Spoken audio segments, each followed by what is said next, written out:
5, 4, 3, 2, 1. They've landed. You're in the right place. Online, on the web, and on air. All over the world. Talk radio. You hear us, we hear you. Yeah, good evening, ladies and gentlemen, and welcome back to the KTPF, keeping the paranormal friendly, Paranormal Community Talk Show. We're just deaf and Andy. He must have his ears in. He must have his ears on. Well, I checked in my end, and it's not too bad, so you've probably got it a bit too loud. It's all right in my ears, but I've got my laptop on half level, so. Yeah, so. Good evening, everybody, and how are you? It's not been a bad day today up here in the northwest, has it, Steve? No, it's been nice and sunny. Although we have been inside most of the day. Yeah. We were at the Coral Centre in Wavertree, Liverpool. We was. Yep, and Steve was there with the stall advertising our paranormal events, and I was there doing my tarots. Yes. So it wasn't too bad at all. So we got quite a few people coming through the door, and if you want to be going to the Coral Centre, the MBS is there every last Sunday. Last Sunday of the month. Okay, so it's always 11 till 4 p.m. Evening, Reiki Debs. Yep, always actually in the chat room. We have Andy Mam. We have Doc Savage from the US of A. From the US. And Reiki Debs. Yes. They're the ones that are showing, but we do have 7 viewers apparently. Yes, come forward, whoever you are, and let us acknowledge you. Well, we know Anita's sitting in the background. Oh, so she's evening, listening Anita. as well. Ow. Lee is here listening too. We won't have our sound man in Norwich this week. No. Unfortunately, his internet's down. His internet's down. He's in transversion, isn't he? Yes, he's changing providers. Yes. So you'll have to be our eyes and ears. Don't forget, if it does cut off, it's down to live stream, and we will get back to you as soon as possible. So, yes, Andy. Andy totally forgot last week. He did. He's been moaning and groaning because we took a break. And we could have spoke to him last week because we had John with us. Yes, we did. Because we understand that Andy's doing some past life regression on. Yes, so he could have rung up and spoken to John as well. And told us all about it. And what have you. So Andy, he wanted it on a Sunday too. Debs had just reminded him. He did. You know, and I moaned because he had to wait because he wanted us to hurry up back. And when we come back, he weren't there. I bet he was at bingo. I bet you was at bingo. Did you win? I don't know. Well, let me tell you what's coming on tonight. Well, if he won, we'll let him off. All right then, if you won. Did you win, Andy? He was, he says. But did he win? Yes, he did. We'll let him off. I'll let you off then. Right, okay, so let me just tell you what's coming up tonight. It's a bit of a weird one tonight. We will be talking about spooks and stuff like that. But because of one of our guests couldn't make it into the onto the show tonight, we've actually recorded the interview. Oh, yes. Okay. So what we've done is we've set it in 2 parts because he did go on a bit, didn't he? But then again, it was interesting. It was interesting, but it was a case of winding up and letting go. And he had lots of stuff to tell us. Yeah. Typical Londoner. Yeah, typical Londoner. But saying that, it was very interesting, wasn't it? It was indeed, yes. I did put on the Facebook page that we were doing a recording on Thursday, so if anybody wanted to come in and ask questions and this, that and the other, they could feel free to come in as if the show was live. And Paranormal come in. Paranormal came in. Paranormal came in. So, and John was there, so as well.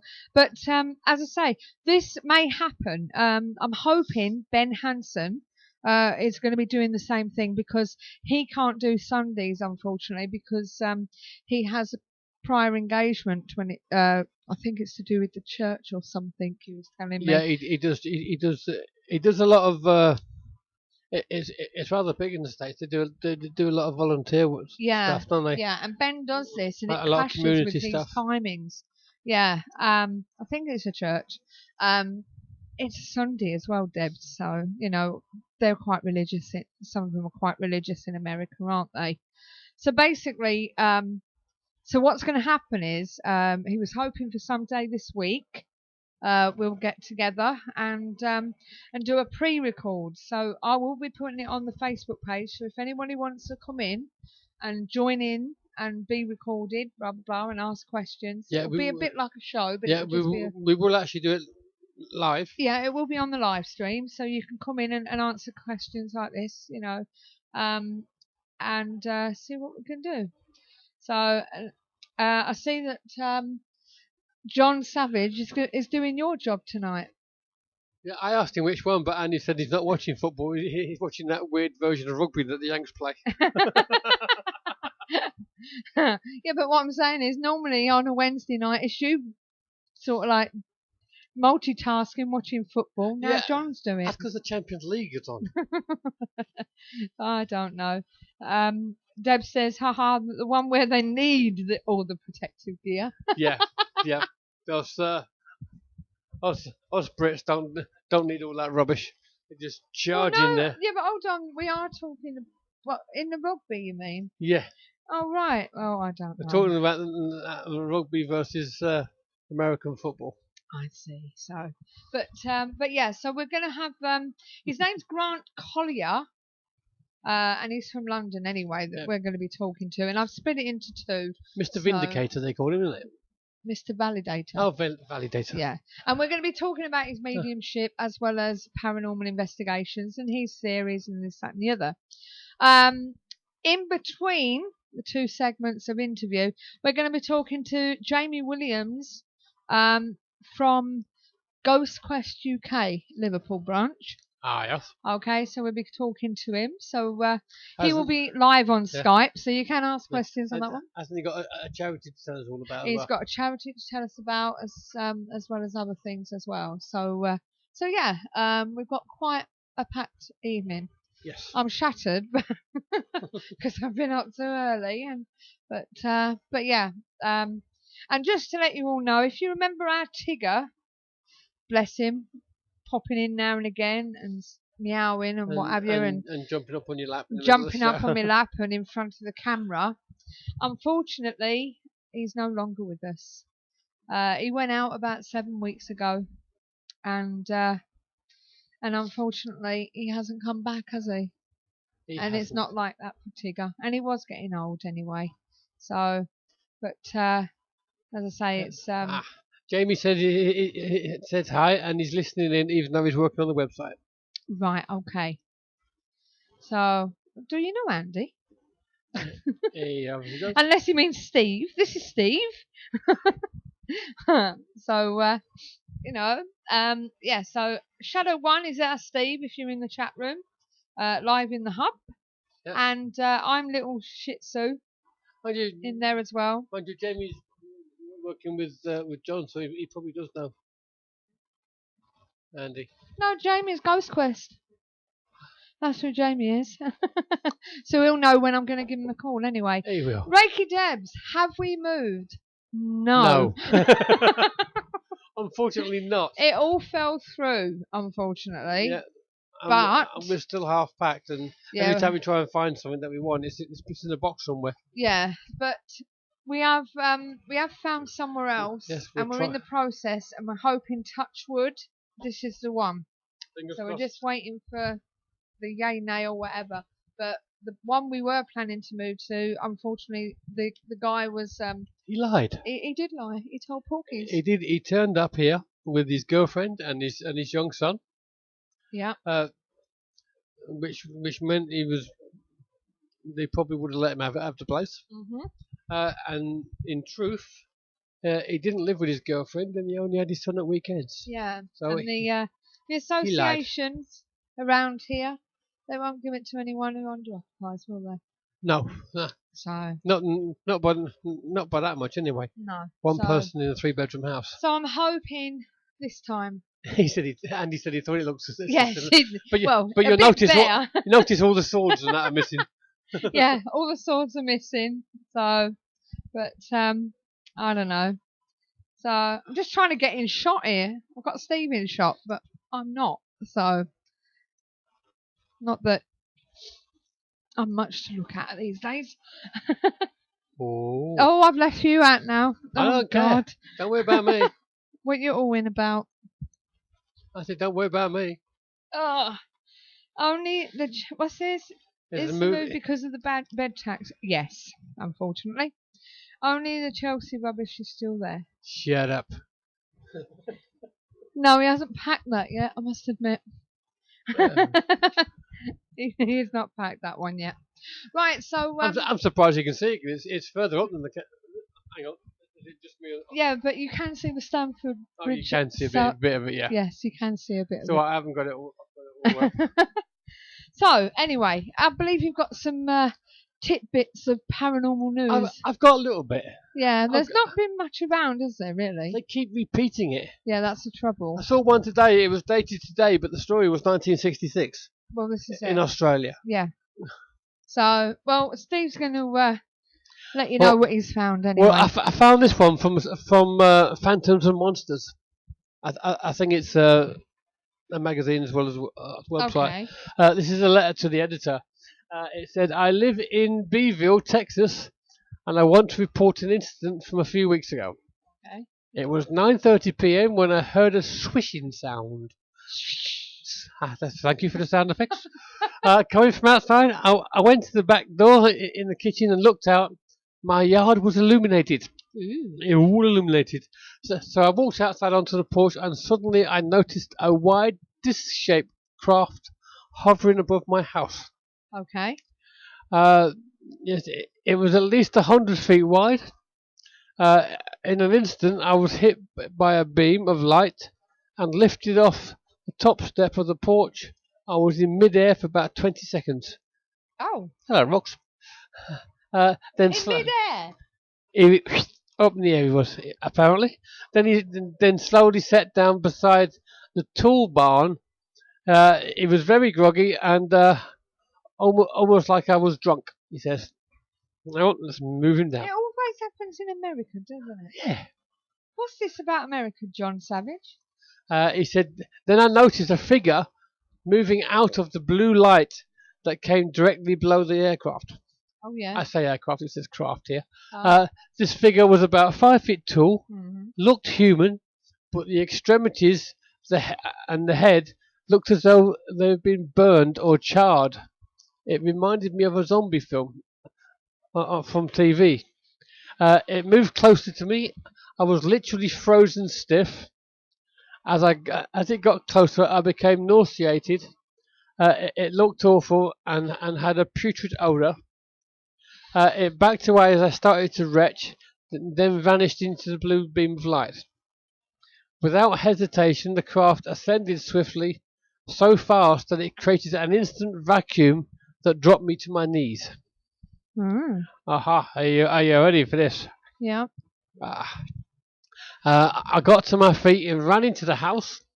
I was scared and worried something else may happen. Then I noticed the time. It was 10:40 p.m. I had lost almost 1 hour of time. I still don't understand what happened to me. All the time I feel, but I'm still very concerned. I never believed in UFOs or other weird experiences people have said they have had. Now it has happened to me, I have a deep sense of dread. And on a funny note, I'm wondering if his name was called Early. Early got probed. Oh, yes. Well, like Deb said, drink or drugs, or like the woman on TV here, KFC. Do you know, I like KFC, but I never had that problem. Yeah, can I have the KFC? I don't want the drink. He's getting problems with his feed. Look, he's only been back 2 minutes. Oh, I don't know. Everybody else seems all right, so at least somebody's come back and said, yeah, it's okay there. Right. This is more a question to everybody. Okay. You can't always believe what you see. the brain is easily fooled, Yeah. as I'm sure Andy will tell us. Yeah. Seeing familiar shapes and images like faces and random patterns. This is called pareidolia, Pareidolia. or words to that effect. Uh-huh. But if this is the case, just how many of the ghosts and things that people report to see is actually pareidolia and not paranormal? This is it. And this is a good question. That's my question to the world out there. World, what is the answer? That sounds similar to a question my son put on Facebook earlier on this week. He did. He said, what was it? Deja vu or something. When you remember something, you're not actually remembering the exact event. You're remembering the last time you actually remembered it. Yeah. And I said, or rather repeated you, does that mean that's what, the reason why it changes all the time? Yeah, because you keep remembering different bits. Debs would say 99% false. So she would say that most of the time we're seeing things that are not there. Yes. I assume that's what she means. I assume so. Yes. Yes. I would kind of agree with her, but maybe not quite that high. Right. So I would kind of agree with what she's saying there. Uh-huh. Right, you're not going to believe this one. I didn't when I read it. Apparently there's a new paranormal TV show. Okay. Called Ghost Bait. Right. I hope it's not the one we auditioned for. So do I. At least we're not in it. No, I doubt it, because it's a group called Paracore. Okay. Ghost Bait is the next in line in paranormal shows for TV. Mm-hmm. It's the typical paranormal group using the same equipment as everyone else, trying to cleanse people's haunted locations. Paracore is the next in line with a new technique to TV that has actually been around for a long time. Are you ready for what they do? Go on. The gimmick to the show is using the client as bait. Ah. Right? By putting them in the most active place in the location, putting a bag over their head. The idea is to take away sight and increase the fear of running through the subject, hoping that it would increase the level of activity. Don't scare me. I'm still thinking about Drakelow and this challenge. So in other words, if you call them in, they're going to sit you in an active area and put a bag over your head. And basically make you scared. Bag? Andy says. A bag. Well, it might be a nice fur-lined bag, but it's a bag. You know what I'm saying? While this concept, many have been researching for a long time, Ghost Bait is trying to up the ante. Most paranormal investigators, after all, aren't scared of the dark. Are we? Everybody? No. So I'm not scared of typical hauntings and things like that. So they've decided to use the client, not another member, as the bio website claims.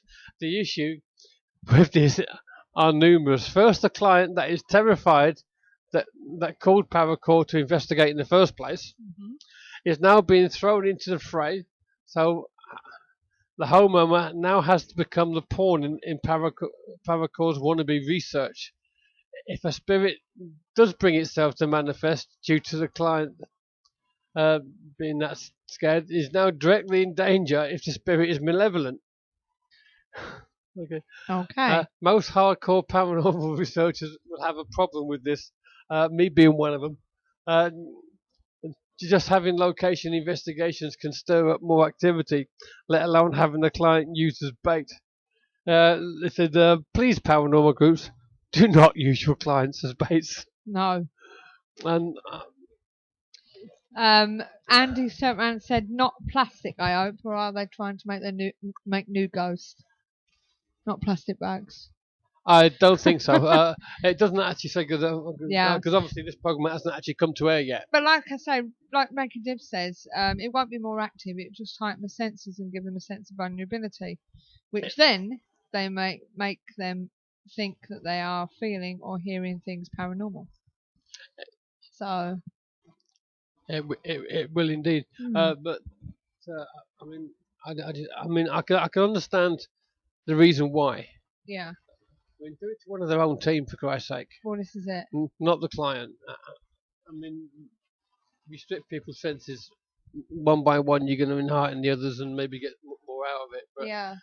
please don't do it to your clients. No. It's not nice. Well, this is it. Here's one for Andy. Andy. Here's one for you. Just for you, Andy. New details have emerged of a bizarre World War II program designed to provide fur for soldiers. Fur. Fur. As in furry stuff. Furry stuff, yeah.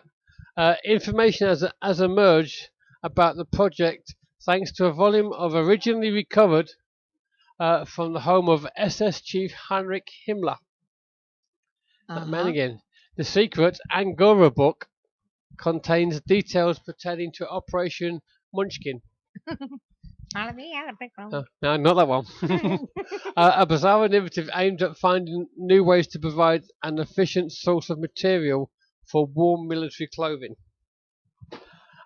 According to these records, the Nazis had set up special Angora rabbit breeding facilities. Okay. They were attempting to produce rabbits of huge size. Some of these were housed near concentration camps so that while the prisoners were starving and dying, the rabbits were being treated to heated hutches and piles of fresh vegetables. As many as 30 of these rabbit breeding centres were set up around Nazi-occupied Europe, mostly in proximity to concentration camps. Himmler allegedly got the idea of using rabbit fur as a way to produce warm military clothing. Personnel, after reading about a small-scale experiment that took part in World War One. Right. Did you know that, Andy? He said, yes, it's called a beard.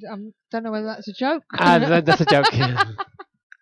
So, if you just heard that I'd got mail, sorry about that. I saw a picture of one of these rabbits. It's huge. Very big. The rabbit I saw a picture of is like at least twice the size of Roxy. Really? It's massive. Wow. It's got so much fur you can hardly see its face. God. It's one massive rabbit. I don't think they should experiment on animals. Sorry. Well, they haven't experimented on it. They've just changed the gene to make it bigger. I know. They're doing a lot of that with. They're doing a lot of that with dogs, though, aren't they? Of late. They've been doing it with dogs for donkeys years. Yeah, I know, but actually, changing the genes. Well, it only takes 12 generations to actually completely change the dog from when it started. Yeah. Which is what they've been doing it for hunting. But then again, with the dogs, like that, there was that program we saw, and they're bringing the original bulldog back or something. Yes, because the one they've got now is just continually in pain and having problems breathing and everything. Yeah. So the original bulldog wasn't such a squash face, and it was a bigger dog. Yeah. Science. It's incredible, really. Yeah. What people are doing. Is that your last one? That is my last one. So there you have it. A little bit of paranormal news. So it's all out there, but as you say, most of it is all repetitive, isn't it? I mean, I look at it on paranormal news feeds and stuff like that, and I look at it and go, saw it 2 weeks ago, saw it 3 weeks ago. Yeah. Seen it 2 minutes ago. It's being recycled all over again. It is, but so you see it, and then you go further down, and it's there again. It's like, how many times are you putting this on here? Yeah, this is it. It just keeps repeating itself. So it's becoming hard to find original pieces. One thing that's always there is Mars. Yeah. I mean, there was one there that rovers actually found a building, apparently. They were all about fingers and rats and glass spheres and. But they seem to have proved that there was once lots of water on Mars anyway. Yeah, which I think most of us knew anyway, didn't we? Yeah. So I'm just checking with next week's guest. Oh, checking with next week's guest. I'm getting ahead of myself. What do you think of that Angora rabbit thing, Andy? Need him to come back and say hello. So it is it is weird. They haven't found one yet. They found a biolab. That's what they're calling it. Yeah. Interesting but not really surprising. So Did you see what he asked? what? Were there any bars on Mars? I don't know. Don't think so. Right. Anyway, so in a moment we're going to play the interview, and let me just tell you a little bit about Background. I'll get it ready to tell you a little bit about Grant before Okay. I play the interview. But before we do that, I just want to play you a new advert that we have. Oh yes. It's only 49 seconds long, and it is appropriate. So turn your headphones down a bit, Andy. So here's our little advert. Not ours, but... The Paranormal Intelligence Gathering Services Ghost Store is a one-stop shop for all of your ghost hunting gadgetry needs. Run by ghost hunters for ghost hunters, the shop is filled with all of the latest in investigation equipment, shipped in from all around the world, from high-quality digital dictaphones to EMF pumps, infrared illuminators to laser grid pens, CCTV equipment to data loggers. All of our equipment has already been imported, so you can buy it safe in the knowledge that there will be no hidden costs. And with our postage promise, you'll never pay more than the actual postage price. So visit www.the-pigs.co.uk/ghost store. Yeah, it's Miss Piggy. It's Pigs. Yeah, we've been waiting for Tim to do something like that for us for ages. But don't forget, if you want to get your paranormal equipment, go to Pigs, new ghost store. Yeah, Paranormal Ghost Store. Yeah, they sent us 4, didn't they? Yes. One of them was really, really, really long. yeah, a little bit too long.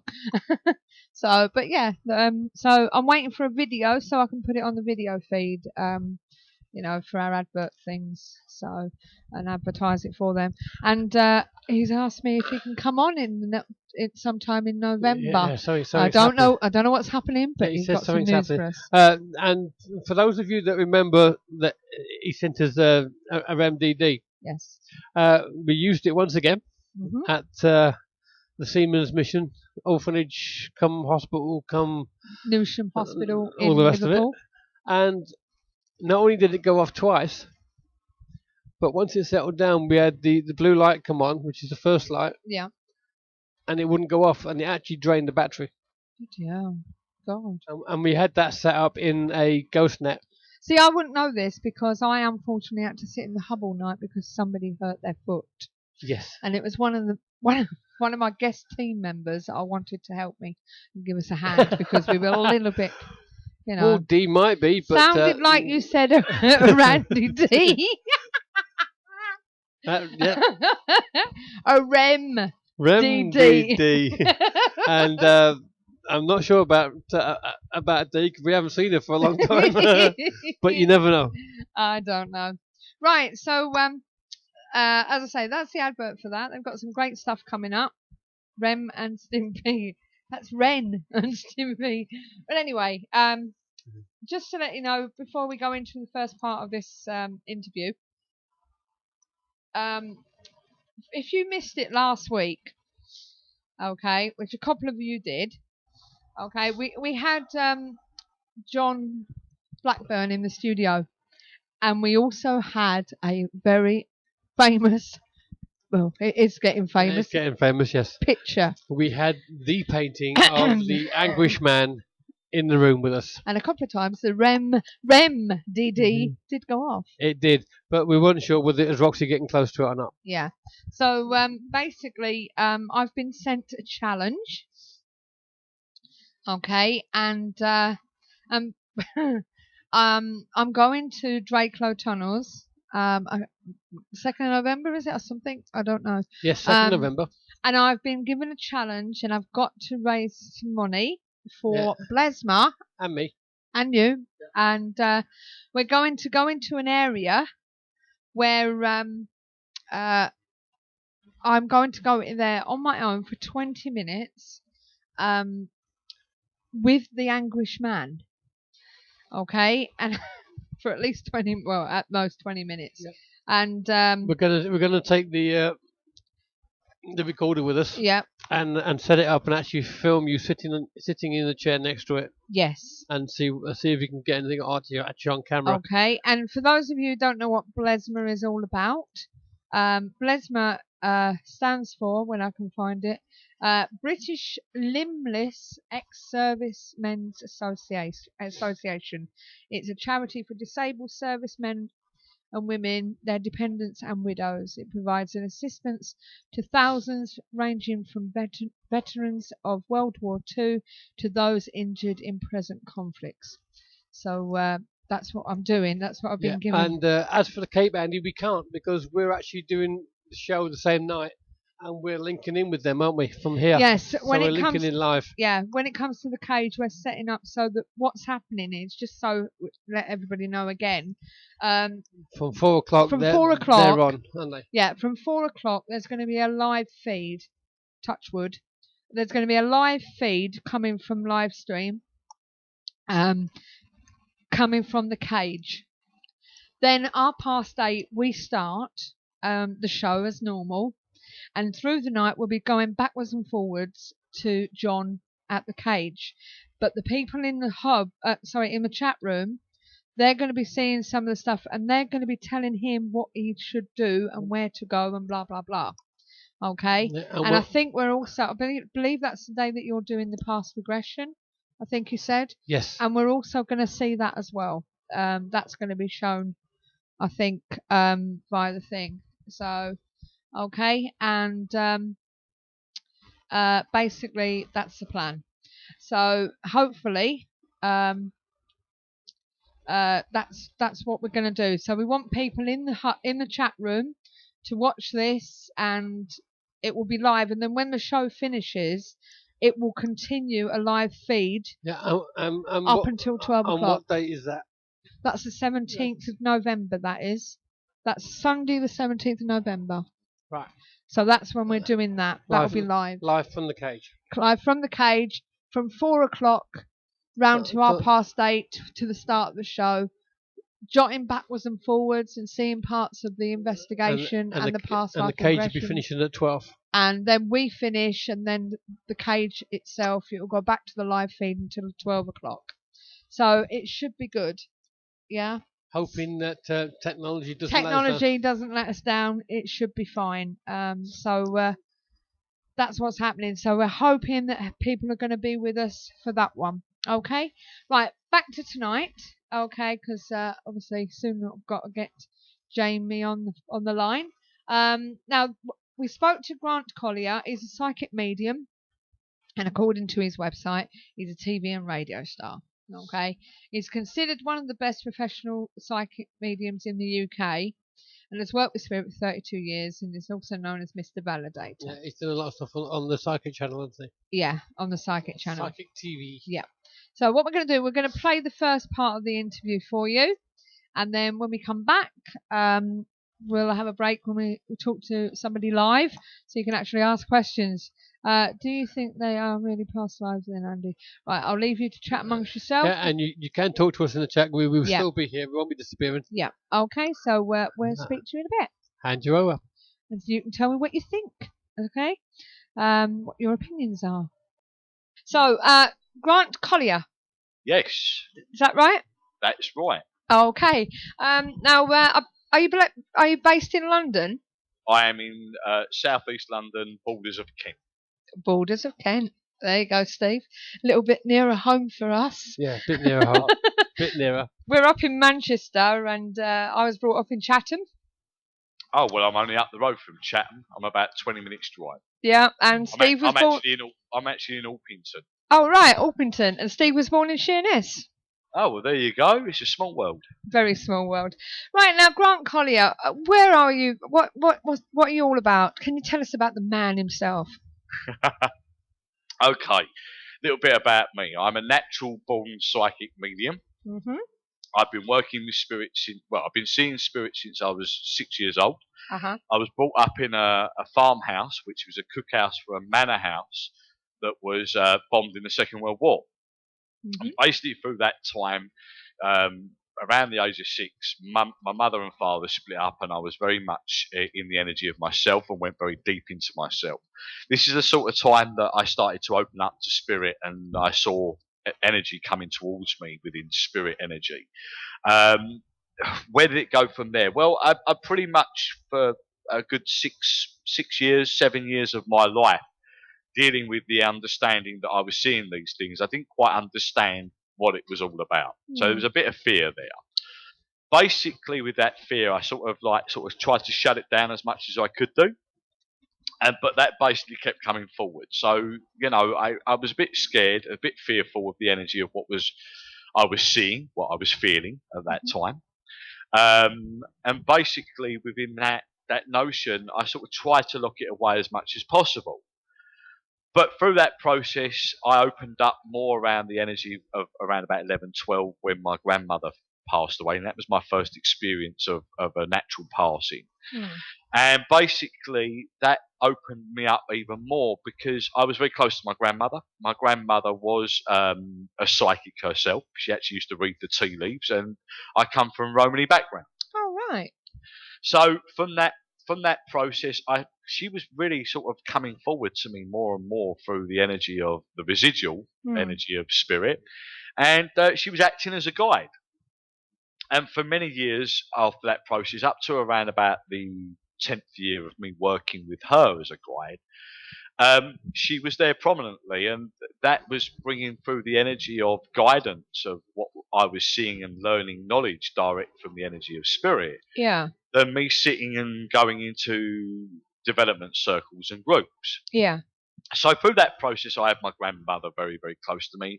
Obviously, through that time period, I lost my other grandparents as well, very close between each other. There was almost like around about 8 years between the energy of them all passing over to spirit. So within that notion, I had the energy of my grandfather as well that would come through to me and speak to me as well. And that was on the other side of the family. So that was my mum's side of the family. We had this sort of link of communication within the energy of these were my guides, and they weren't a specific guide of somebody that hadn't walked on the earth plane. But it hadn't really sort of phased me within the energy that mediumship was just about something that I thought everybody had. This was something that was natural to me, that our loved ones passed over and they would still be able to connect with us. And it wasn't until around sort of getting onto sort of the early stages of platform work when I was in my teens that I started to realise how much my gift was quite special. Where many people out there were going to spiritualist churches, and me realizing that this gift was something that I needed to use more on a sort of a guidance base for other people. It wasn't just about stuff for myself. Yeah. I mean, yes, many years that I've been giving sort of stuff to people, even as a teenager, and the early teens, sort of going 12, 13, 14, picking up on stuff and chucking it to family and friends and going, wow, that's weird. You start to realise, but you don't really realise what you have to do with it. And it was only at that point when my mum dragged me along to spiritualist church and said, this is what you've got and you need to put it out there. Yeah. It really realised that it sort of fell into place that I needed to put this energy forward with my work. Now, obviously, as I got into my late teens, 20s and whatever, I led the normal role of going out there actively working, as a landscape gardener, stroke, builder. I did this more as a hobby, as a part-time thing than I did as a full-time thing. Well, that over the years took me into the energy of doing more and more platform work around the southeast and down in Maidstone and around that way. I've done work for the MSDC down there with the lovely Marion, and done stuff down there and got involved with people down there. Can I ask what MSDC stands for? Well, it's the Maidstone. I think it's the Maidstone. You're asking me something now. It's the Maidstone spiritualist people. Oh, right, yeah. So, I didn't do great loads of work with them, but I did quite a few little bits down in there in Tovel, which is down in Maidstone, and got connected through them people. Yeah, I know. But Tovel. I found pretty much for me that I found that for me, and this is no disrespect to the energy of the people out there working on the circuit, I found that it worked for me specifically for myself, that I felt more comfortable. And that's because I just think that for me at a very young age, and me being this sort of southeast London stroke Kent boy, that there was this feeling of difference within me and the way that I wanted to put it out there. And I Yeah. think that was something that I only found out later on within the energy of where my gift lies now, and I'll talk about that in a little while. Basically, it was a bit of a struggle. And the struggle is, I think, was acceptance of a young lad coming out there and putting this work forward. And we're going back now, 20 odd years ago. So, or 20 years ago. So that was quite different to where it is now. And there's more acceptance of it now within the younger energies coming forward and on this work platform. So I found that for me, it was something that was very much hit and miss, where I would do it and then I would come away. I'd do it and then I would come away. And life on your own personal level takes you away from what you're doing with spirit as well, and you have to focus on that. So, being a man and growing up and having this gift was quite hard, because spirit always want you to be there, Yeah. even though you can't be there for them 24/7. And that pressure within the energy of what spirit gave to you was a hard process, and that put me through lows in my life.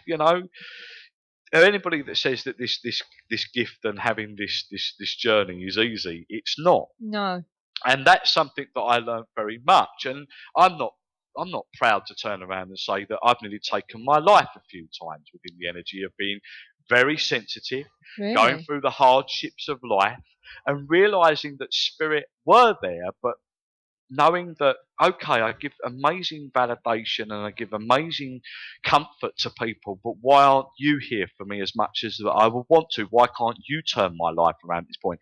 And really, in theory, they did. But the fact is that I think we become too greedy, that we want too much too soon from the energy of spirit. Yeah. Because spirit are there as a guidance, and they're not there as a definite. It's a learning lesson, this physical existence that we live in, and it's not something that spirit can wave a magic wand for us. And what we have to realise is as well is that spirit are there no different as our family and friends. That they are there to give us the guidance, what they would do on the physical, but they have the ability to be able to step forward in that time zone, look forward and go, okay, we can give you them options. We can see what's coming up for you, but you have a free will to deal with what you want to do with it. Yeah. Okay. And that's pretty much how they work. And it's pretty much what I put out to people today. So they do offer empowerment, and that's something that they offered me empowerment with. And I've learned a lot on the physical within the energy that I had to learn, because this is what we're here for, is to learn that physical existence of life, to go through this test for the better life, to understand where we are going into that next life. Yeah. Can I just ask, we've had a question from one person in the chat room. Norman. Basically, Norman, he wants to know, I'm going to add it on to this. How did your friends take it that when you said to them, I can hear spirit and what have you? And on a funny note, he says, what does your doctor say when you tell him that you can hear voices or whatever? Well, that's actually quite funny, because my stepmother was a psychiatric nurse, and she worked for the Hayes Priory Hospital. So it wasn't very accepted from the energy of certain members of my family. The fact is even though that my father's mother was this psychic, and she used to read the tea leaves and bits and pieces, my father was somebody that was very much skeptical but believed. And I think that the fact is that when you've got a stepmother there that is obviously a psychiatric nurse and doesn't believe that this is true, and when I first started hearing voices, and when I first sort of told them that was the energy of what was happening around about 17 or 18, and I was at that time going through a very depressive stage of my life, that she thought that there was something not quite right with me. And she said to me, well, I think that you really need to talk to somebody or whatever. And I was like, well, hold up a minute. This is I know there's a fine line between schizophrenia and the energy of talking to spirit, but this was a very different energy of like what you're getting within the clairaudient energy. This isn't your own voice that's coming through within the inner ear vibration. This is voices of different people that's coming through. And I don't think that was really accepted around the energy of friends. I've lost a lot of friends through the energy of my gift, and it's a very lonely place, this energy. Yeah. But when you work with spirit and you've only ever known that, and you start to open up to what you've learned from spirit and your knowledge of it, I think people realise that you've got to realise that your friends, people don't understand it, and No. they fear the energy of the paranormal, or when you say the word spirit or ghost. So no, it wasn't accepted from a lot of people, and even family. My family today will sit there and they know where I am today with it, and that they might question the energy of it still, but they know through the energy of my work and where I am today and where it's got me to where I am today, and the amazing readings that I've done. They started to realise now, after a long period of time, that they have got the energy of a brother, a sister, a brother, sorry, a son, that's got this a gift to be able to give people messages. And Yeah. that's taken a long time. And coming to the energy of going back to my father and the situation, I never had a good relationship with the energy of my father anyway. So that was something that pretty much for him, I think that might have been part of the cause of the problem, to or an excuse to bring that acceptance back, or pull that energy back. Yeah. But leading on to the energy of that and where that takes me to where I am today. I mean, as soon as you get into TV, everybody starts accepting who you are. Yeah. You start doing radio, you start becoming this big name, and you're live on TV for 16 shows a month. People start to go, "Oh, Grant Collier's the medium. He's my mate." Do you know what I mean? Yeah. So it's sad, really, that the fact that it has to take that notion to get to people to believe what you are doing with your gift. And that's a little bit downhearted. And I think that the question mark over friends and people may still sit there, but the acceptance being that you are out there and you're doing these things and you're helping people and you're being recognised for that, people start to drop them barriers down. But it's not an easy path, guys. And anybody out there that wants to develop and goes into this belief and knows that this energy is going to change, expect that that's going to be the case. On the subject of development and everything else, how do you actually prepare yourself for talking to spirit or anything like that? Do you meditate? Do you do some sort of regime? It's quite funny, and I've spoke to various other big mediums on the circuit, big names out there, that we've had this conversation, and I've turned around and said, is there a preparation? Not really. I think the fact is that I'm always open to spirit, 20% of the time. And for me to sit there and meditate and put my energy out there and bring the white light down or whatever, is something that I would say isn't really needed. How many times do I meditate for a week? Hardly ever. What is meditation to me? It could be sitting there listening to a piece of music. It can be sitting there in a little daydream. It's whatever feels comfortable for you. And for me, I'm actually working better when I'm on the go. Yeah. So for me, it's a bit like one other medium said, meditation is about as useless as a chocolate teapot. Because basically, meditation, it depends on what is suited for you. And meditation for me is more being active and just going out there and doing it. Yeah. I click on and click off to spirit as and when I need to be. Yes, there's times when I feel like I'm drained and I need some time out. But does it mean that I have to go and ask the archangels to come down and give me some upliftment, some empowerment? No, it just means that I need some time out. I need a rest. And that's basically what it is.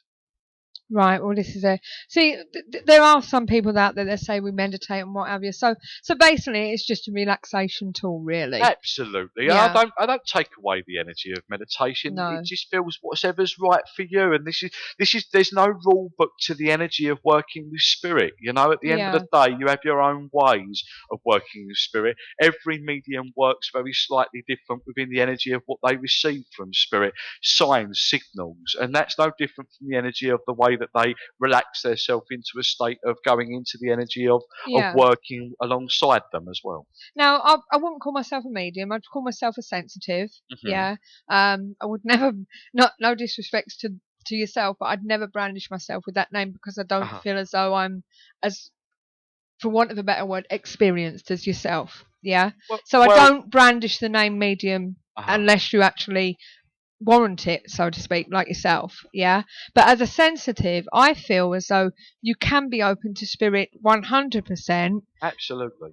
24/7. But like you say, it's your control. You have to say, "This is my time. That's it." You know. Well, that's all part of being and classing yourself as the medium. Yeah. You know, anybody can validate, and we are all open to the energy of spirit in different ways. Certain people hear a lot of spirit, certain people see a lot of things, or they get feelings around it. Yeah. We are all open to the energy of spirit.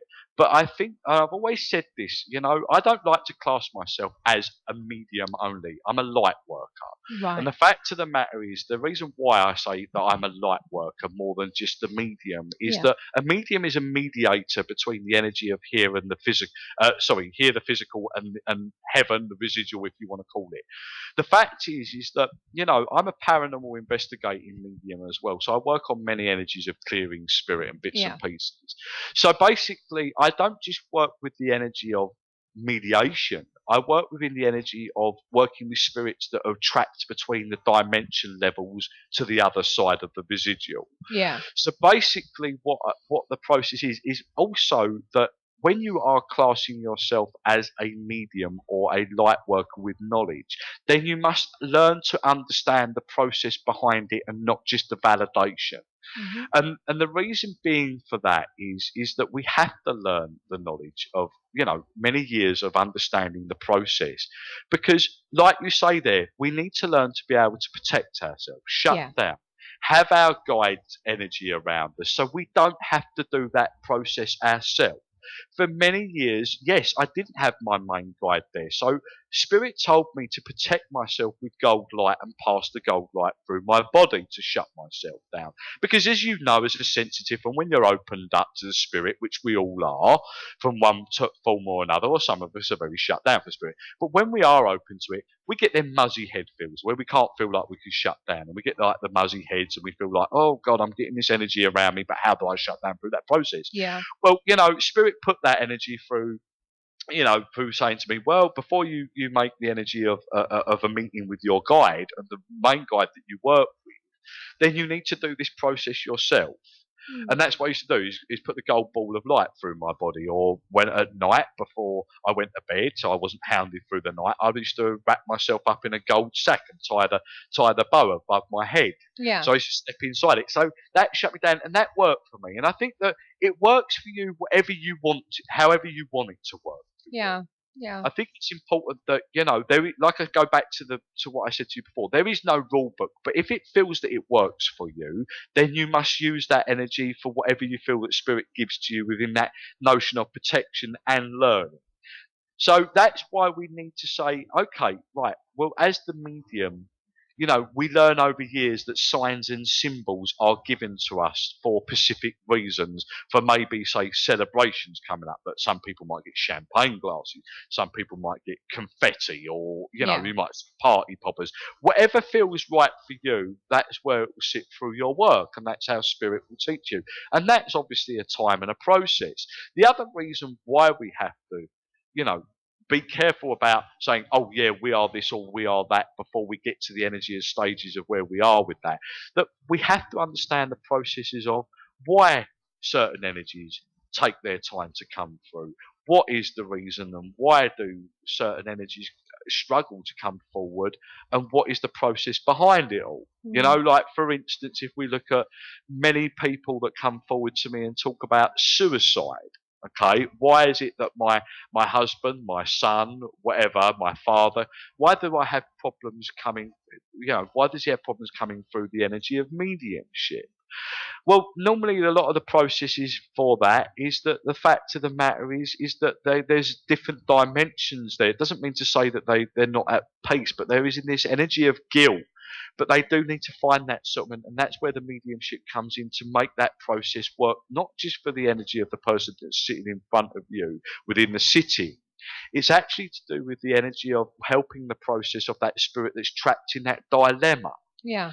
And that's something that's very important as well, that we learn the knowledge and the understanding of the energy levels. We learn how to protect ourselves. We learn how to physically be able to go into the energy of, you know, coming across to our sacred place where we go and sit and meet our guides through meditation and bits and pieces. So there's a lot behind the knowledge of stuff before you can go in there and start working, because in this business there's always going to be somebody out there that will sort of shoot you in the foot, or come forward and go, well, okay, that's fine, give me a validation. Now let me know how it works on the other side. Mm-hmm. How is that all that not? You've had all this knowledge from spirit, so give me the understanding of the process, and I think that's very important. Well, I mainly work on a investigation level. Yeah. That's where they call me the skeptic sensitive, so because I'm always trying to validate everything that I And I pick think up. it's good to be skeptical. Pardon? I think it's good to be skeptical. Yeah. I've never turned around and say to people, any skeptical person that comes in front of me, because I was skeptical for many years. Mm. And I think that it's important because it gets you to keep asking the questions. Yeah. And that's not a bad thing. No. The fact is that we're all evolving, we're all learning every day. And I still learn and evolve every day as much as everybody else after 30 odd years of working with the energy of spirit and having that communication with spirit. Mm-hmm. But, I think it's important to realise, and this is why the paranormal investigation is a good thing. Yeah. I like that. Steve's got a question for you, haven't you? Yeah, we've been asked to ask our guest, what's your views of fake mediums, like the ones that have been found out, and has that impacted on your events? I think the thing is that what do we class? I think what do we class as fake mediums? I think the fact is that there's a lot of mediums out there or what they class mediums or sensitive, that rush within the energy of becoming the medium. Yeah.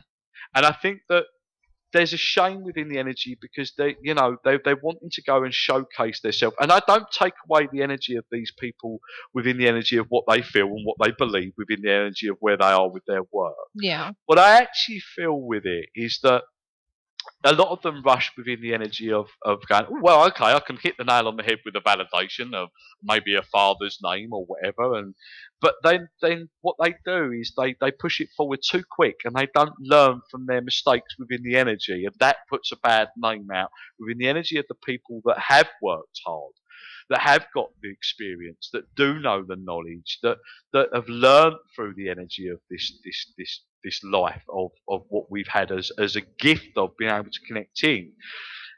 What do I feel about the energy of charlatans? Well, that's quite a big question, because at the end of the day, I always say that people have a right to be able to come forward and put their notion forward within the gift. I don't take that away. No. Do I feel that they rush into the energy where it harms the energy of the work as a whole? Mm-hmm. For me, I don't think it really affects the energy of where I am, because I'm out putting my work out there, and this is my job to put that notion forward, to say that yes, there's life after death, and it's So does it really harm me?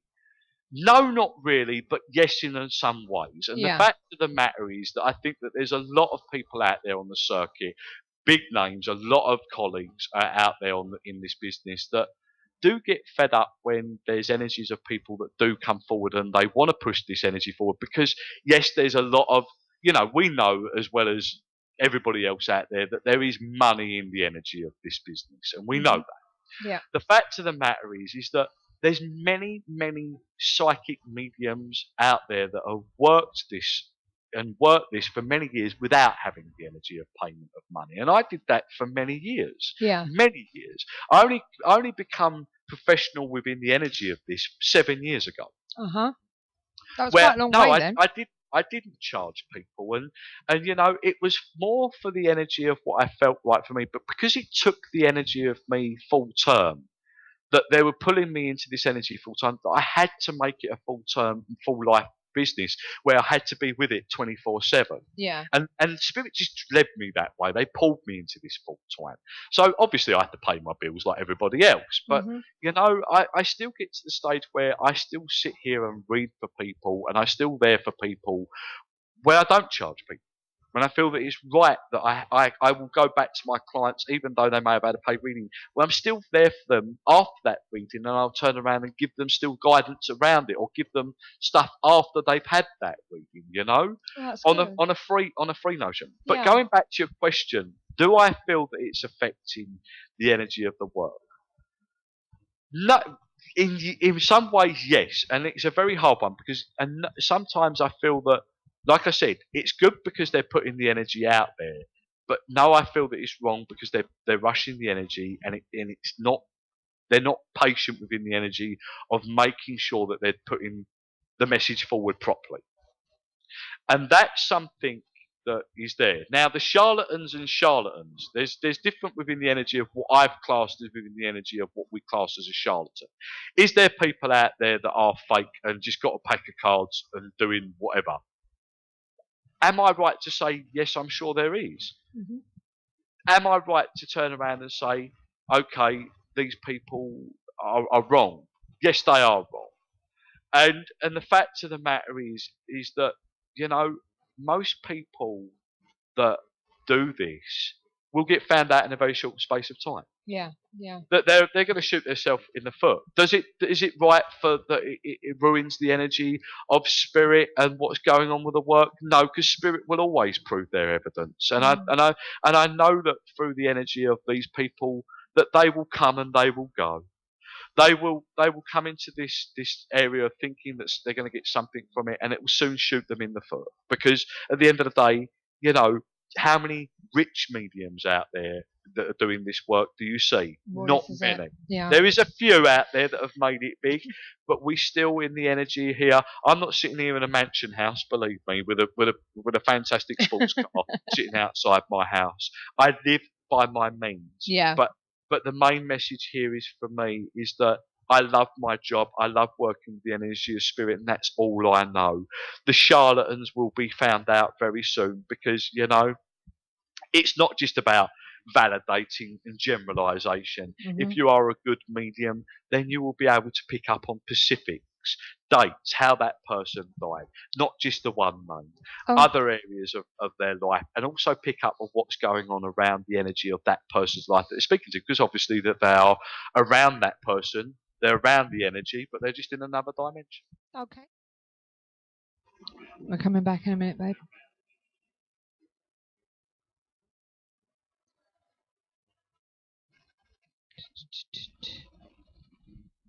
Right, okay, we're back. There you go. Do you want to turn your thing down? Pardon? Oh yes. Yeah, so we can stop hearing ourselves. Put the plug back in. Put the plug back in. Right, so that's the first part of the interview. The second part talks about his work in paranormal investigations and such, and some places that he's been to and his opinions of them and what's happened there and blah blah blah. So we'll be talking about that in a bit later on, okay? And so I hope you'll be up for listening to that, and you can tell us your views in the chat room again. Yeah. So I love it. opinions. I love it. Does sound a bit double speak, but I think he's trying desperately not to Diss anyone. diss anybody. Yeah. So basically what's going to happen now is obviously we've been seeing a lot of your comments in there, and some talk about past life regression and stuff like that. So and also how you feel about the interview itself. So but as I say, some people, they need to be a bit diplomatic, don't they? So Yes. so that they don't shoot themselves in the foot. Yes. Okay. So despite the fact that he said his thing about meditation. Yeah. Well, I must admit, I don't meditate, but sometimes I do pick up on spirit.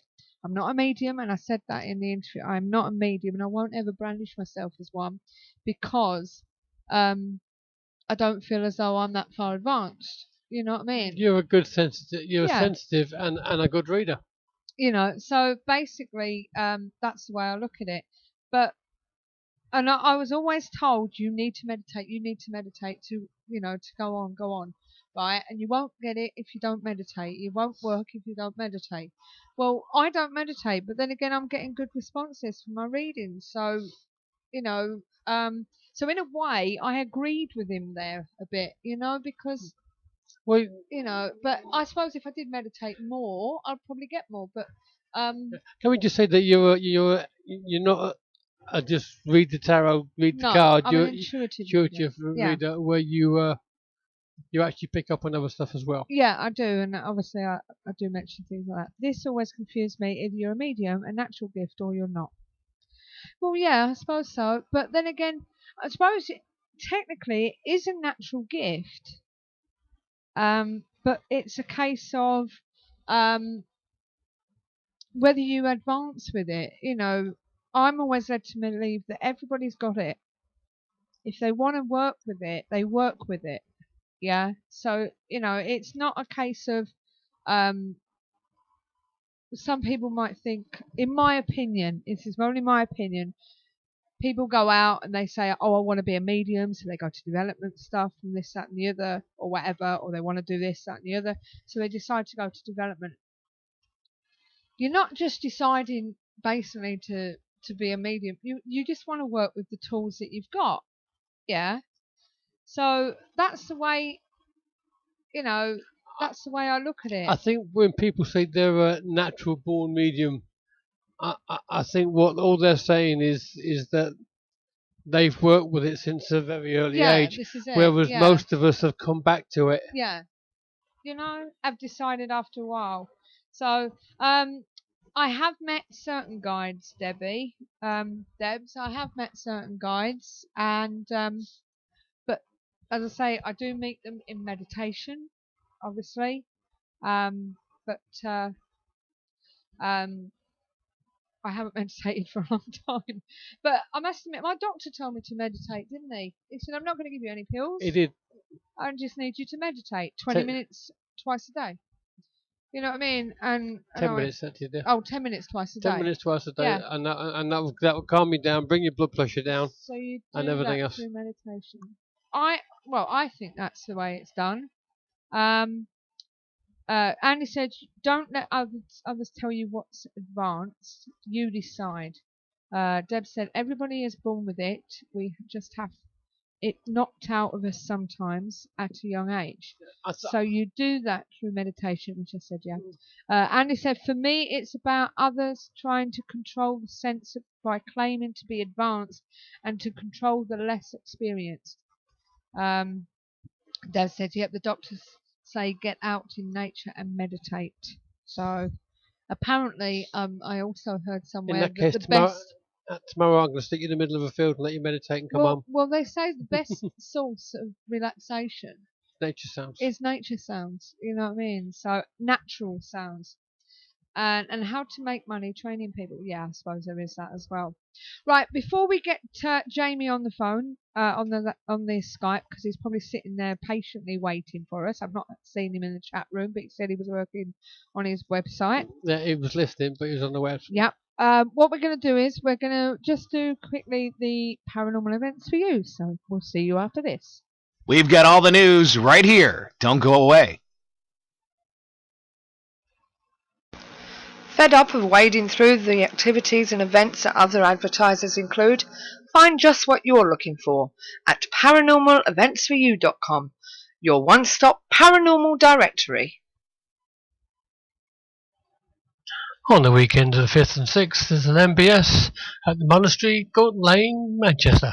On the 8th of October, Tony Stockwell Tour 2013 is at the Haymarket, Walt Street, Basingstoke. On the 25th of October, Grave Encounters are at Halloween at the Skirrid Inn, Clang v Angle, Cluconi. On the 26th of October, UK Shadow Seekers are doing a mystery ghost hunt. And I can't tell you any more. Contact them for details. Also on the 26th, Haunted Places Paranormal doing the Royal Gunpowder Mills, Walston Abbey. And on the 31st of October, Spooktacular Events at the Herefordshire Hall with Most Haunted's Brian Shepherd. So check out the one-stop paranormal directory for more investigations and events available now. Paranormaleventsforyou.com also offers banner advertising for only £10 per year. See our website for more details. Paranormaleventsforyou.com, your one-stop paranormal directory. Yeah, welcome back to the KTPF Paranormal Talk Show. That's keeping the paranormal friendly, and that's what we do here every week. Listening to your views on our guests and asking you to get involved in our conversations, whether it be by the phone, by Skype, or via the chat room. So don't forget, you can give us a call if you have any questions on 0844 414 3982.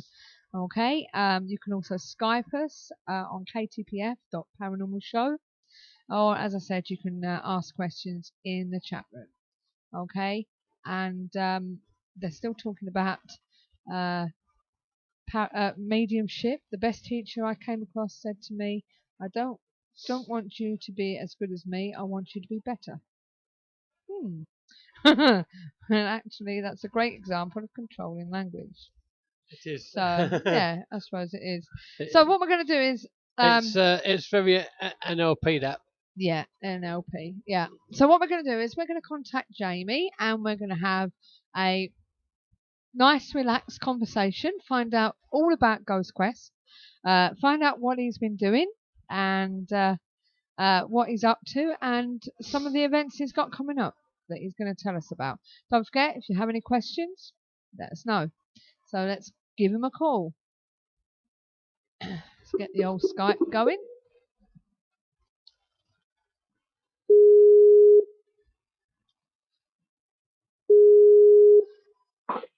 Hello. Hiya. Can you hear me? Right, you're going to need to turn the what's name down because you're coming back on us. Right, I've turned the radio off. Yep, that's great. That's better.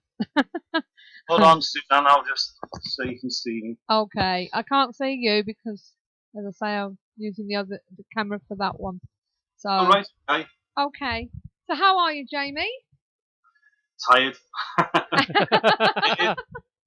I've been busy over the weekend. Friday I was on an invest. Saturday I was out all day at Mill Street Barrack. So I'm just catching up on my sleep now. Right. Okay. I know that feeling. So hopefully everyone can hear you okay in the chat room. So can you just tell us a bit about yourself first before we go any further? You really want to hear about me? Yeah. Go on.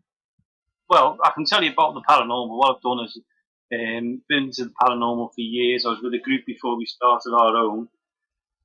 But the group disbanded, so we decided that a few of us would to start again. So that's when Ghost Quest got together. Mm-hmm. And that started, I think it was 2010, and we've been going ever since. Had a great time, been to some fantastic locations. Yeah. Great group of people. So so how many people you got in Ghost Quest? Well, we usually there's a core of us, there's about 15 of us, which we regular every month, and when we go on the invest. But we also have the fringe people because we work, we can't get to it as much, and they come in as well. So usually, sometimes we have 25, 30 people on an invest. Right. And how many team have you got?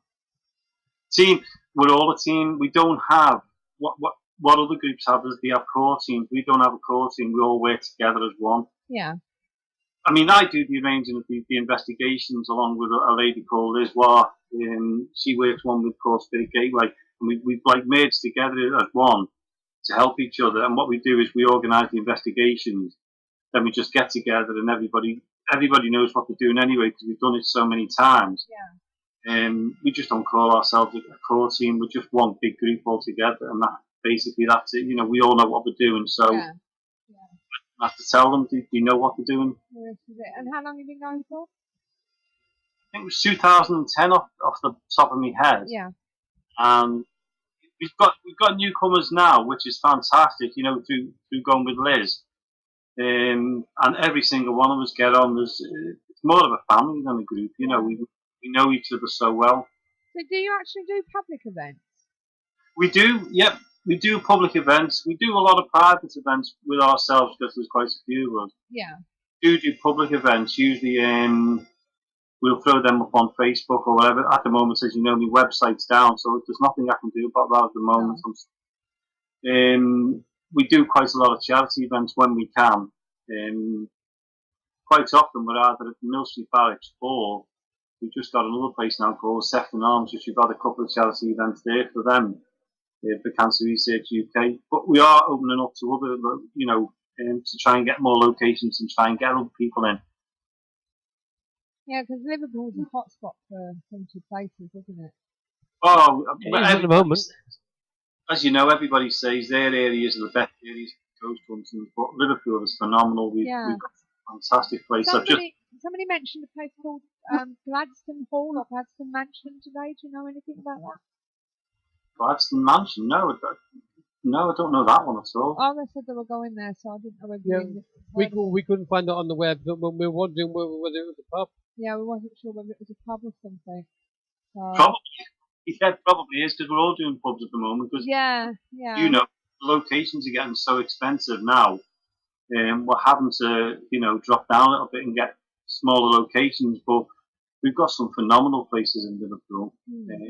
My favourite one, I'm not saying because we have our meetings there as well, is one of my favourites is Mill Street Barracks in St Helens. Absolutely brilliant.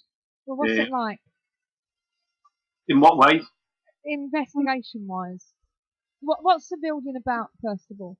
The building, it's a Sea Cadets. We have the Sea Cadets there all the time, but they're always trying to raise money, because what it was, it used to be an army barracks. It was Sea Cadets. It was something to do with the children's. It was a dance hall. Basically, it was everything because it goes back to the 1800s. You see, so it's chopped and changed a lot.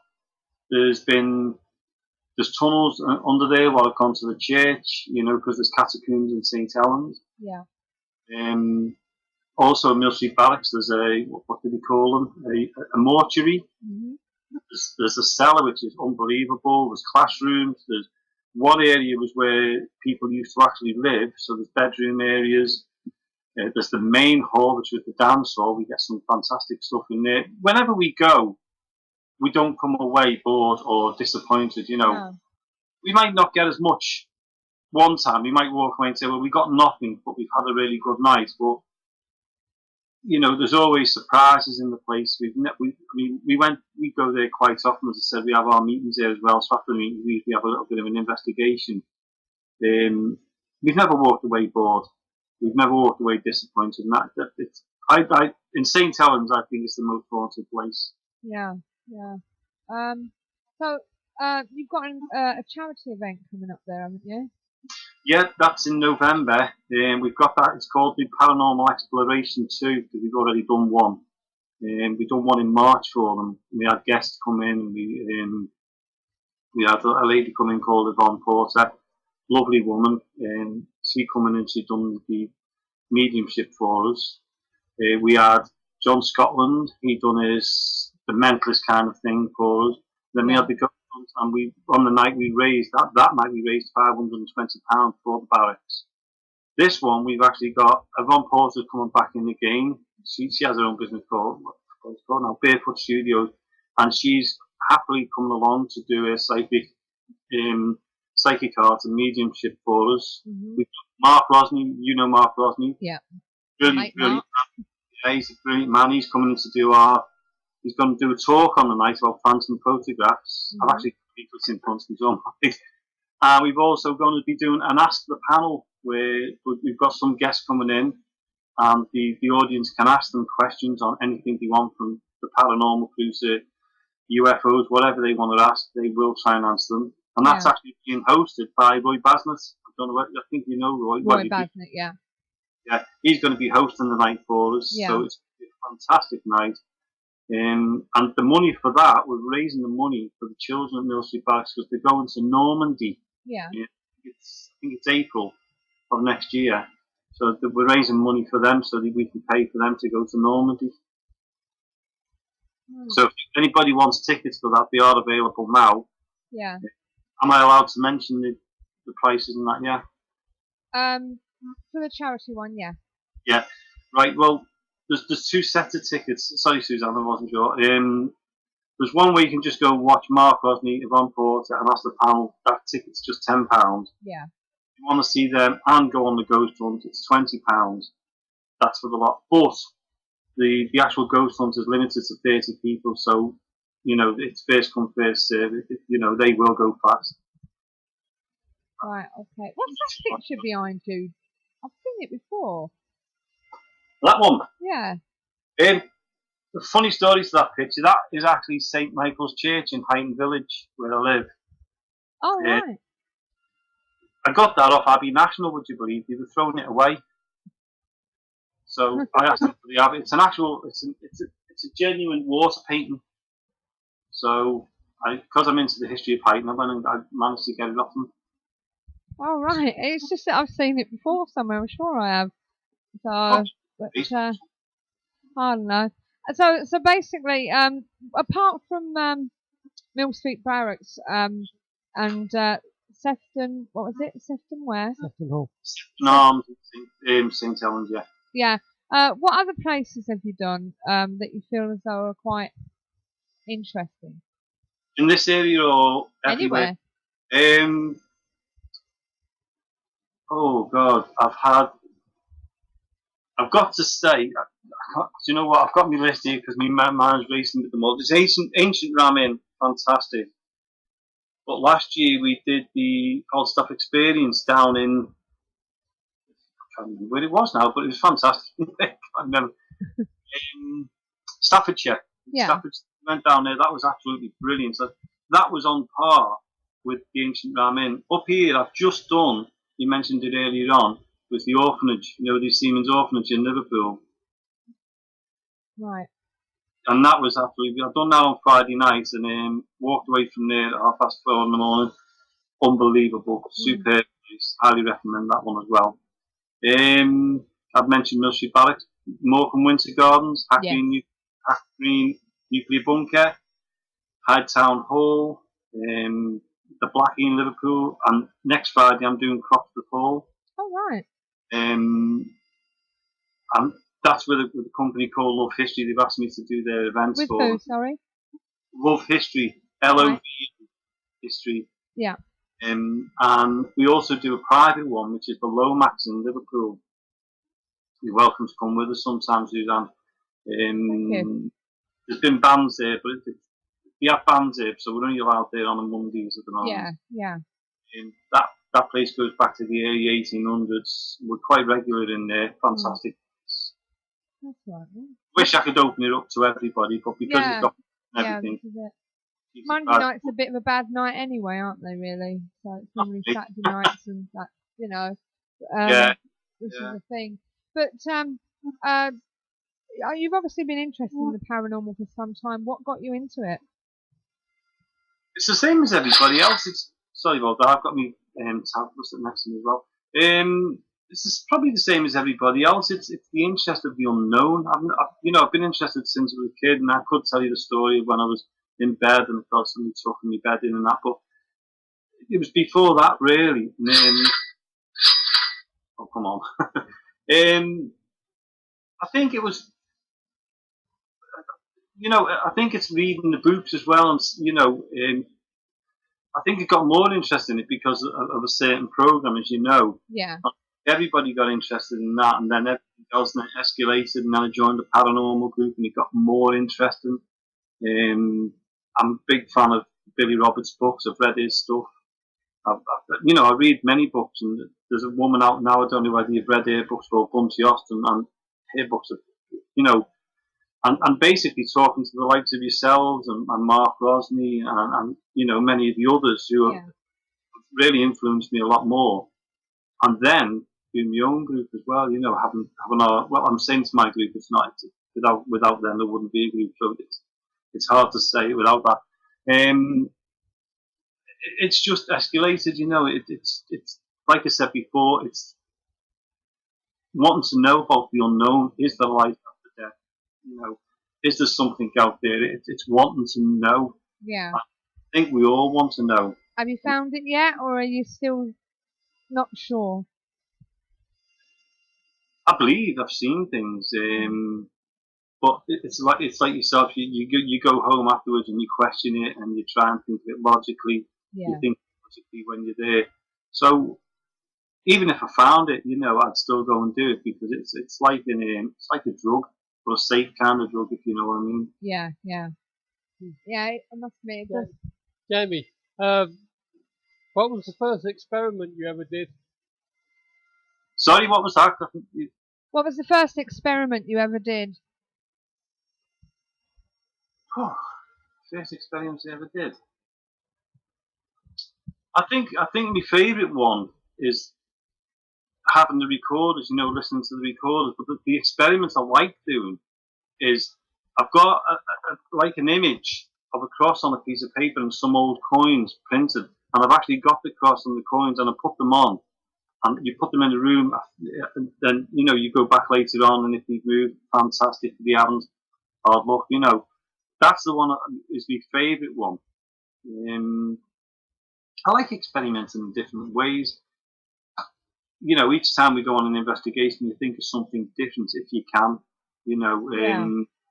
What we're trying now is when we go to the likes of Mill Street Barracks, I've got music from the wartime, and because I do sound effects, I've got all the sound effects of bombs, airplanes, and everything. So we play that, and then we sit there quietly and see if we get a reaction. And then if we go somewhere else, I've got the sound effects for that.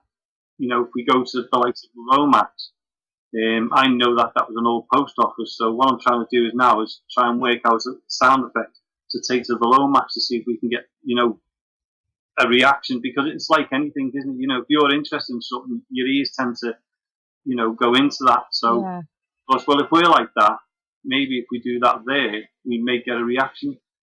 What is it? We tried that reaction at Drakeford Tunnels, didn't we? We had Winston Churchill's speech, because there's a story that Winnie came on to say the end of war or whatever, yeah, and they were all sitting there, and then they played the God Save the King or Queen or whatever, yeah, and basically one person didn't get up, and they all gave him a kicking afterwards, out of saying it was disrespectful. So we thought we'd redo that. We had somebody in the middle of the circle.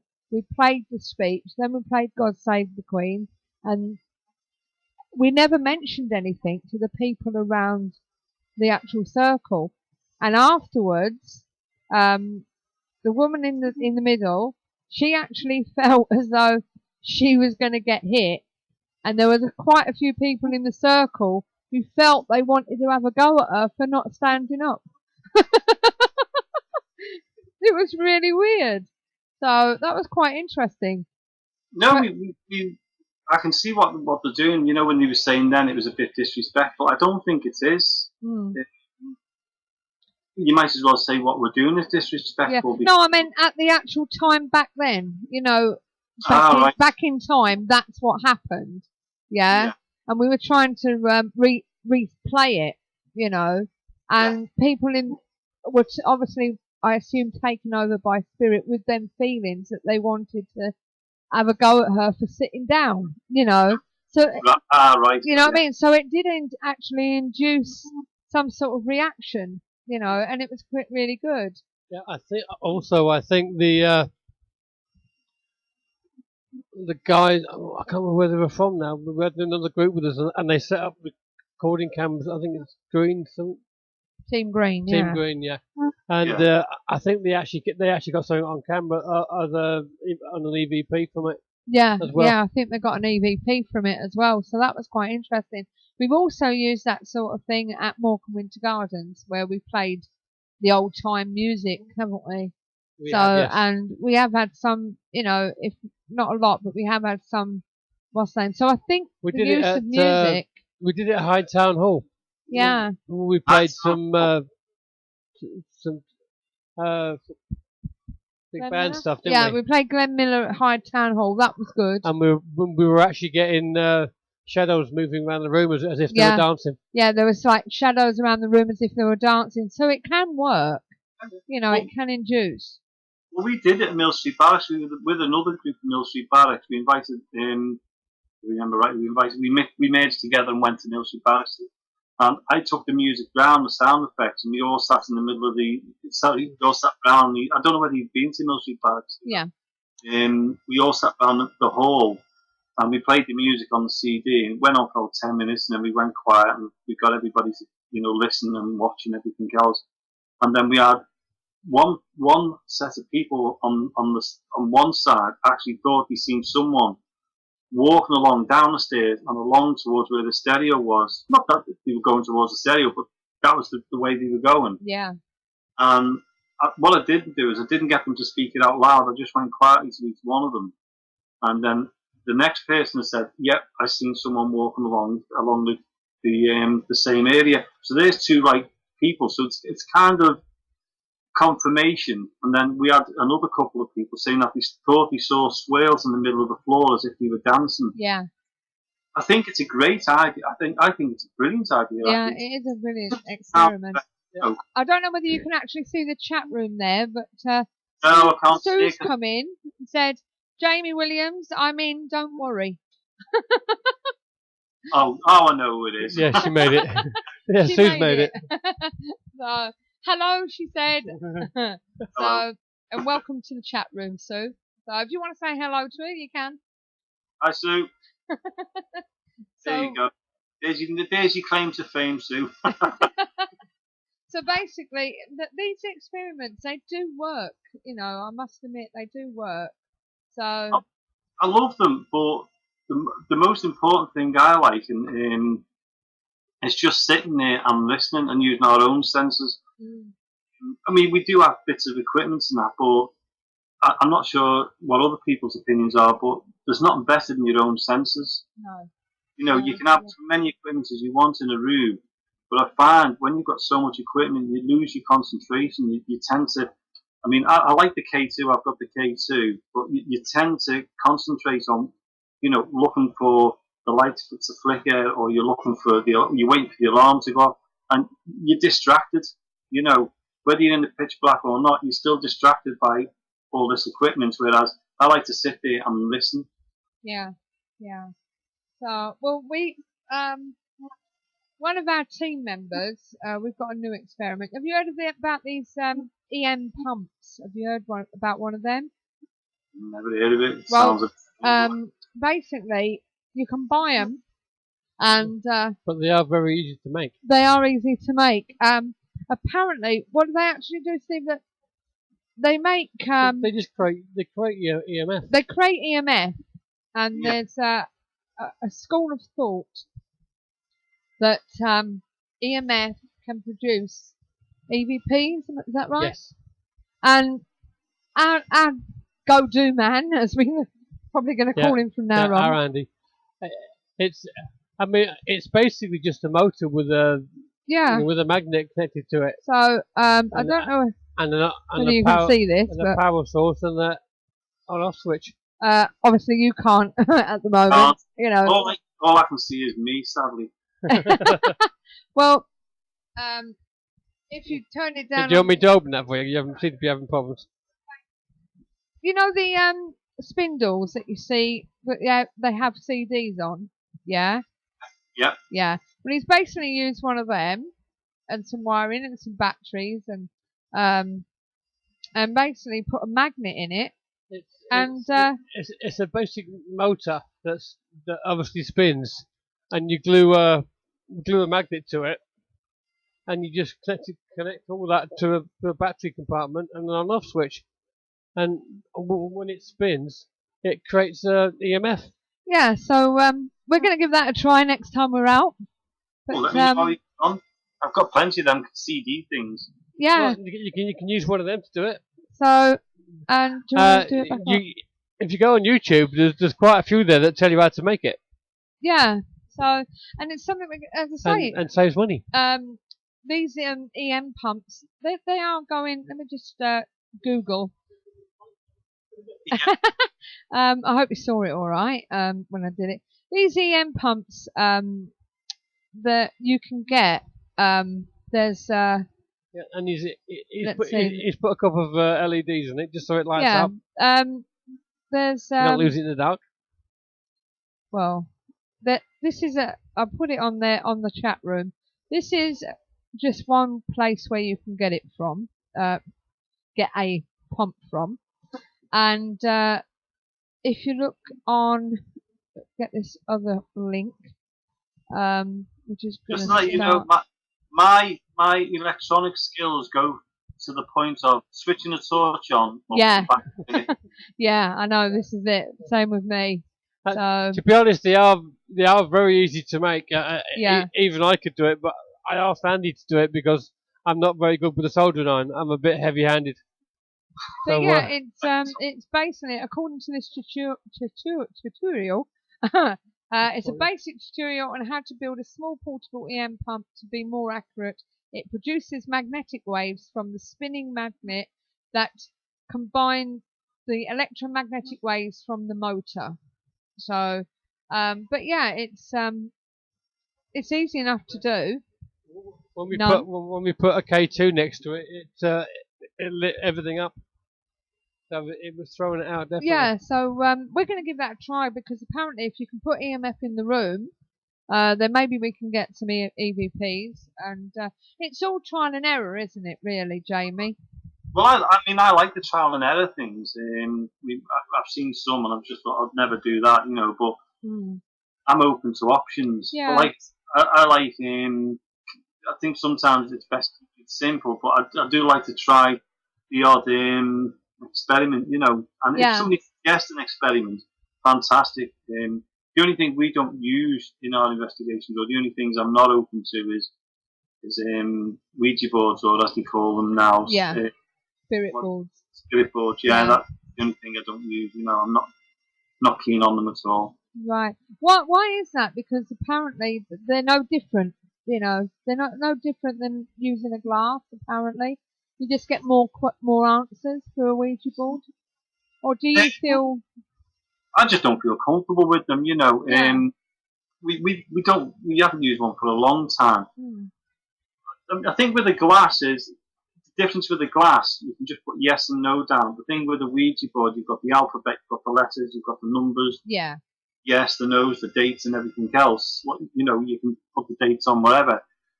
If something comes through that is not nice, you mean a low-level demon or something? Yeah. Yeah, it can say things. You know, you're going to die, or you're going to do this, and you know, it can play on people's minds, and it can take control of what you're asking. You know, so it can take control of what it's going to say. Whereas if you've got yes and no, you're in control of the questions. Yeah, that we give people both that option. I've always said with the yes no, you are in control. With a Ouija board, they can tell you to F off or something, you know, and be a little bit more abrupt with you, you know, and things like that. But I still feel as though if you can control it, if you're able to control it, it shouldn't be a problem, you know. But it's everybody's belief, though, isn't it? We've got Liz who can control the Ouija board and that, but if she takes her own group, that's fine, you know. But with us in Ghost Quest, we don't use it. We've never used one, to be honest with you, in our group. If Liz wants to and she wants to be in control, yeah, as long as it's a distance away from us, that's fine. And if I go with other groups, I respect them because it is a group. So I go. Do you believe in demons then and things like that? Do you believe that there is a bad side? There is, isn't there? There's a bad side in our lives, you know. Well, I must admit, there's always got to be an opposite, isn't there? Of course, yeah.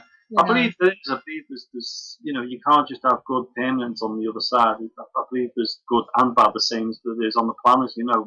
What's just happened in Kenya, you know. And I believe that's just, you know, that can happen on the other side. Yeah. But until I get there, you know, you don't know how bad it is or not. You know, I'll be honest with you, I've got a Ouija banner, as I call it, because I have to unroll it, you know. And, you know, and it's big enough. But Andy just asked a good question about that EM pump. Oh yeah. He said, "Are we recording paranormal activity or creating it?" I don't know. We'll find out. But we've got a Ouija banner, and I'll be honest with you, I've used it about 3 times so far, and nothing's worked on it. No, well, we've used glass. You know, we've got the glass on the table. Yeah. And any of our group will tell you we've never ever once had that glass move. No. The only time it ever happened, and He'll curse me anyway because I walked in front of the camera when it actually happened. The glass, we were at Bake Theatre. Yeah. And the glass actually twisted as if it pirouetted. They got somebody through who was a dancer. And as everybody took their hands off it, the actual glass twisted as if it, they asked to do one more thing before we went out of that room. And the actual glass done a pirouette on its own, it twisted. Wow. And they all said, we've got it on camera. But I was standing in front of the camera watching. Oh, Jamie. That's all they got was your white shirt or whatever you was wearing. Yeah. Can Give me a black coat. I just say that I don't know if it's the same for everybody, but my chat room's just disconnected. Does it? So I'm going to refresh my page and see what happens. Right, okay. Are you there in the chat room? Is it just Steve's? Hopefully it is. Well, according to this, we've got 4 now, so maybe somebody... Oh, they're coming back. I know. So, we've got 9 viewers in there. Oh, right, okay. So maybe some did lose it. Do what, my love? Andy asked a question before about the, what was the question about? Something about, are we causing the paranormal phenomena, or I missed the question. That was on the referring to the EM pump. Are we actually recording it or causing it? Yeah, with the EM by pump, putting EMF into that room. Yeah, would we be recording EMF, recording paranormal activity, or causing it with that gadget or with the gadgets we use? Right. It's a difficult question to answer, to be honest with you. I think if there's paranormal there, it doesn't matter what you have in the room, it'll happen. If they want it to happen, because people, as you know, go on investigations and a lot of people expect something to happen, and we say to people, they're not there to turn up and entertain us. No. Want to appear, they can do. We're not there to ask them to give us a show. It's like somebody coming into my house and saying to me, "Can you dance around the room?" Because I'm asking you to. Yeah. Don't do it, do you? Well, this is it. So, well, it's been great talking to you, Jamie. Do you want to just remind us again of this Mill Street charity? Yep. I'll just put the leaflet over here. The Mill Street charity is on Saturday, the 16th of November. It's called the Paranormal Exploration 2. We're going on a ghost hunt. That'll be with us. There's also psychic medium artist is Yvonne Porter. She'll be doing a stand-up. There's also Mark Rosney will be coming and doing his talk about phantom photographs. What he's put is a brief history of capturing spirits on camera. Then we've got Ask the Panel, where we'll have you can put your questions to a panel of guests. And the whole night is going to be hosted by Roy Basnett.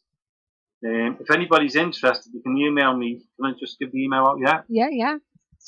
If you want to email me, it's ghostquest01@gmail.com.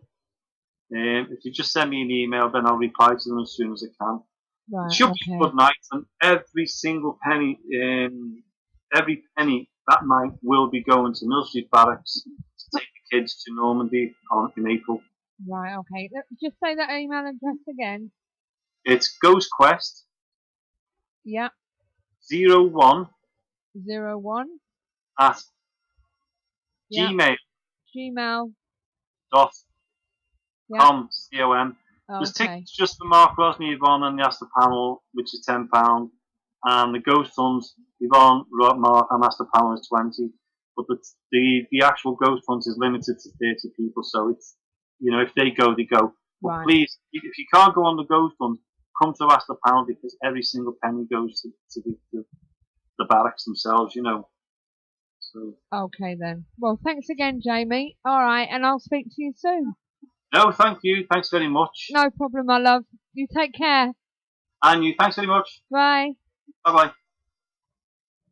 Well, that was Jamie from Ghost Quest. And don't forget, if you want to help out, I've lost quite a bit of my chat. I'm not seeing anybody typing anything. I just put that Ghost Quest on there and it didn't come up by the looks of it. Did you see it? Have you? So I don't know what's happening. I've actually gone onto my main computer because my laptop refused to load it up. Right, okay. It So still says disconnected on here. Does it? Yeah. Are people actually? How many we got on there? We got. It says there's 7 viewers in there at the Yeah, moment. that's what I'm seeing at the moment. Is there anybody there? Can you please type in the chat room for well, me? well, Sue has. She just said, "Cheers, Jamie." Right. Okay. And Andy said hello. Deb said hello. Sue said I'm here. So that part was working. Right. Okay. And you can still hear me, can you? I'm hearing okay through there I was. It seems to have gone now. Right. Okay. Right. I'm. Did it? Right. Okay. I'm just going to refresh. I think. Okay. So 2 seconds. Yeah. Oh well, I've just refreshed now. Oh dear me. I don't know what happened there. So I'll probably say that it's lost us now. But shush. Right, okay. Where are we? Right, I'm back. We're refreshing. Are we here? Right, just to see whether my typing works. Ghost Quest. I hope you can hear me okay. Are you refreshed? Ghost Quest 01 at gmail.com if you ever want to go to oh yeah, I'm typing now. I don't know what happened there. It must have been a live stream thing. So thanks again, Jamie. It's been great having you on the show, and hopefully we'll get you back on and you can let us know how your charity night went and how much you raised. That would be great. So dear, we were talking there about we were talking, weren't we, there about EMF stuff that was coming up in the chat room. So months back you suggested I get Skype. I now have it. Is that Sue Nally? Sue73? Yes, good. You can come on the show and talk to us as well. I'm gutted. I can't. Yes. Anyway, so as I was saying, we were talking about EMF there, weren't we? And we did have a time, didn't we, Steve, where we went to a house, just going back on the EMF bit, where this poor woman, every time she was in the kitchen, she felt pushed, she felt sick. Remember? She did, but that was the EMF there was off the scale. Yeah. I don't know why they did it, but Dolphin had been in and put a new shower in. They'd earthed it in the fuse box and then run a wire from the fuse box behind the back of the fridge. Behind the back of the fridge, out the door. Well, out the wall, under the steps. Out the back wall. Yeah. Onto the step, back in, and connected it to the gas pipe. Yes. And this was creating EMF off the scale. Off the scale. But it was constant. Yes. The type of EMF that we're talking about it'll be in one room. Yeah. And no, I was just saying. Yeah. Debs was asking about, is EMF bad for you? That kind of EMF. If it's high, if it's high and constant, it can cause can make you feel sick. It can cause you to hallucinate. Yes. It can do all sorts of stuff if it's a constant EMF. Yeah. And you're in it all the time. That's just an example of what it can do to you. Yeah. If it's of a higher grade. It is. There's a. I've seen quite. I mean, Taps did it on an office that they did. The EMF in their office was in the office that they were checking out was so high, it was causing half the staff to be off sick. Yeah, this is it. So it can cause things, and it can if it's really bad, can't it? But obviously on a paranormal, we cause EMF here, all these computers, but it's not very high, is it? It's minimal. It's very minimal. So well, no, even the mush doesn't do it. It has to be massive.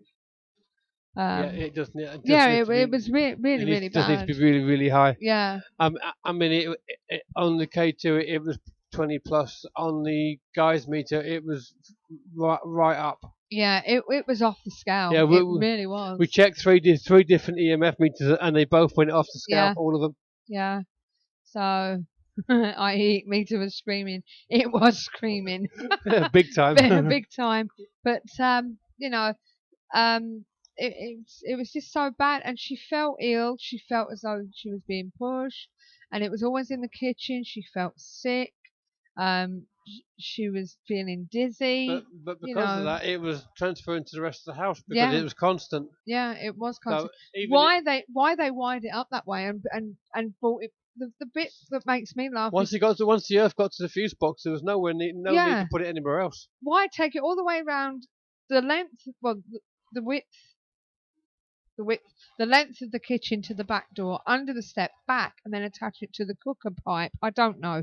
They took You know, so they took it a further, probably 10 to 12 feet. yeah, it was further ridiculous. than they needed to. You know, so well. Anyway, that's my little story about EMF. So we'll let you know how our little Ujima flip works. You know, so I mean, there is a lot of groups out there using them. yeah, they bought them though. A lot of them did, yeah. You know, there is, as I say, there are EMF pumps out there. Probably ghost stores have got them. The ghost store does do them. Do they? I'm just Yes. wondering. I was just going to go in And see just how much. much. Yeah, let's just have a look. Pig's Ghost Store. Let me see. EM pumps. Electromagnetic speakers. EM pumps. A little bit more snazzy than what we've got, I must admit. But you're looking at 75 quid. So, you know, maybe you can build as a tri-field meter. I don't know. Well, anyway, we're going to go back to our second part of our interview. We're going to be talking about paranormal investigations places. If you've been to any of these that he's mentioned, please tell us about it in the chat room. We are here, so you can talk to us still. Okay, so we'll oh, do you have? Yes, I do have to. Yeah, we have to. We'll speak more after this. We have to finish it, and a lot of the places he's talking about are down your end, Andy. So yeah, you so you probably know about about them. So let's listen to this, and we'll see what you think. And don't forget, we're in the chat room, so you can talk to us about it and your opinions. Got another question? Yeah. What would you say to people like Kieran O'Keefe, who on telly yesterday actually said that ghosts do not exist? Well, you know, I know it's all down to personal belief, but yeah, no, I understand that. You know, paranormal investigation has been something when we use the energy of investigational equipment. There's always been this misunderstanding about what is the energy that is coming across. You know, there's this electrical sort of energy that manifests within the energy of what shows up within equipment and bits. Mm-hmm. But no one's actually been able to finalise scientifically how the energy works. Now, am I a believer that the fact is that ghosts do exist within the energy of what we can pick up within that feeling? Well, I think that what we are an energy as well. So we're as much in the energy of other dimensions when we leave our body, our physical body, through the energy of meditation, physical trance mediumship, through the energy of dreams, that we can tap into these energy zones. What we are looking at within equipment that's computerized, you know, battery operated, whatever it may be, are we ever going to be able to, and we're talking about paranormal investigating psychologists now within the energy of like paranormal investigators like Kieran O'Keefe and other big names out there, Yeah. that are getting stuff on equipment and going, okay, then this is what, you know, no one's ever turned, you know, you looked at Kieran O'Keefe and these other people that worked on Most Haunted, there's been a lot of things there that they haven't been able to answer. And when we look at the energy of, you know, what's out there today, ghost investigation and whatever, there's a lot of stuff that's been covered up on closed circles and physical mediumship over the years. You know, we only see what we are meant to see within the energy of stuff through TV and what's out there. There's many other things that have been hidden back through mediumship and physical trance mediumship over the years. Yeah. And there's a lot of stuff there that we're going to bigger scientists now, bigger names that have been recorded. I can't mention names down there because they're not on the top of my head. But there's been a lot of scientists over the years that have looked at physical trance mediumship, spiritual connection within the energy of spirits and other dimensions that have come forward and offered validation on a physical experience. We're talking, ectoplasm. We're talking about, energy of physical things coming into the atmosphere of that room and voices that have been heard. This is stuff that's been documented and hidden away, and that's not opened up to the energy of Joe Public. But it is there, and it is archived, and there's been many reports on scientists and things that have come forward and gone to these private sessions that have said we cannot rule out the energy of what we are seeing and what has come forward. So when you look at the energy of a ghost investigation, and you go into a property, what we've got to remember, guys, is when we're going into that energy of a property, you're not just going to get the energy of what's in that property. You're going to go into that investigation and you're going to pick up on the energy of people that are there, what loved ones come through while you're on that investigation. As much as you're going to pick up on the people that are there or been around the energy of that place, as much as what have been in that place. The fact is, the spirit world is an open book of energy. If you sit and do a Ouija board in the energy of, Woodchester Mansion, you're not just going to bring through the energies of the spirit that resided within the energy of Woodchester Mansion. You're going to be pulling through the energy of so many different other energies. Yeah. Because when we open up a portal of energy, say through the energy of a Ouija board, you're opening up a gateway or an energy to the whole spirit world. And going back to your original question around the energy of ghosts do not exist. You're asking one man. You've got one guy that's coming forward and saying, "I believe that ghosts don't exist." Yeah, this is it. Are you a spiritualist? No, you're a paranormal investigating guy that's going out there scientifically trying to prove something to see if it exists. But you're not on a spiritual level to be able to pick up on the vibrational stuff of where you go. Sit somebody down in front, sit Kieran O'Keefe down in front of somebody, I'm not picking on Kieran, I'm talking about many other people out there. But sit people out there and have a reading as much as just within the paranormal side. And that's a big eye-opener. Yeah, this is there's many amazing people out there that work doing spiritualist churches, sitting there. They go in there because they just do what they want to do because they love the energy of working with spirit.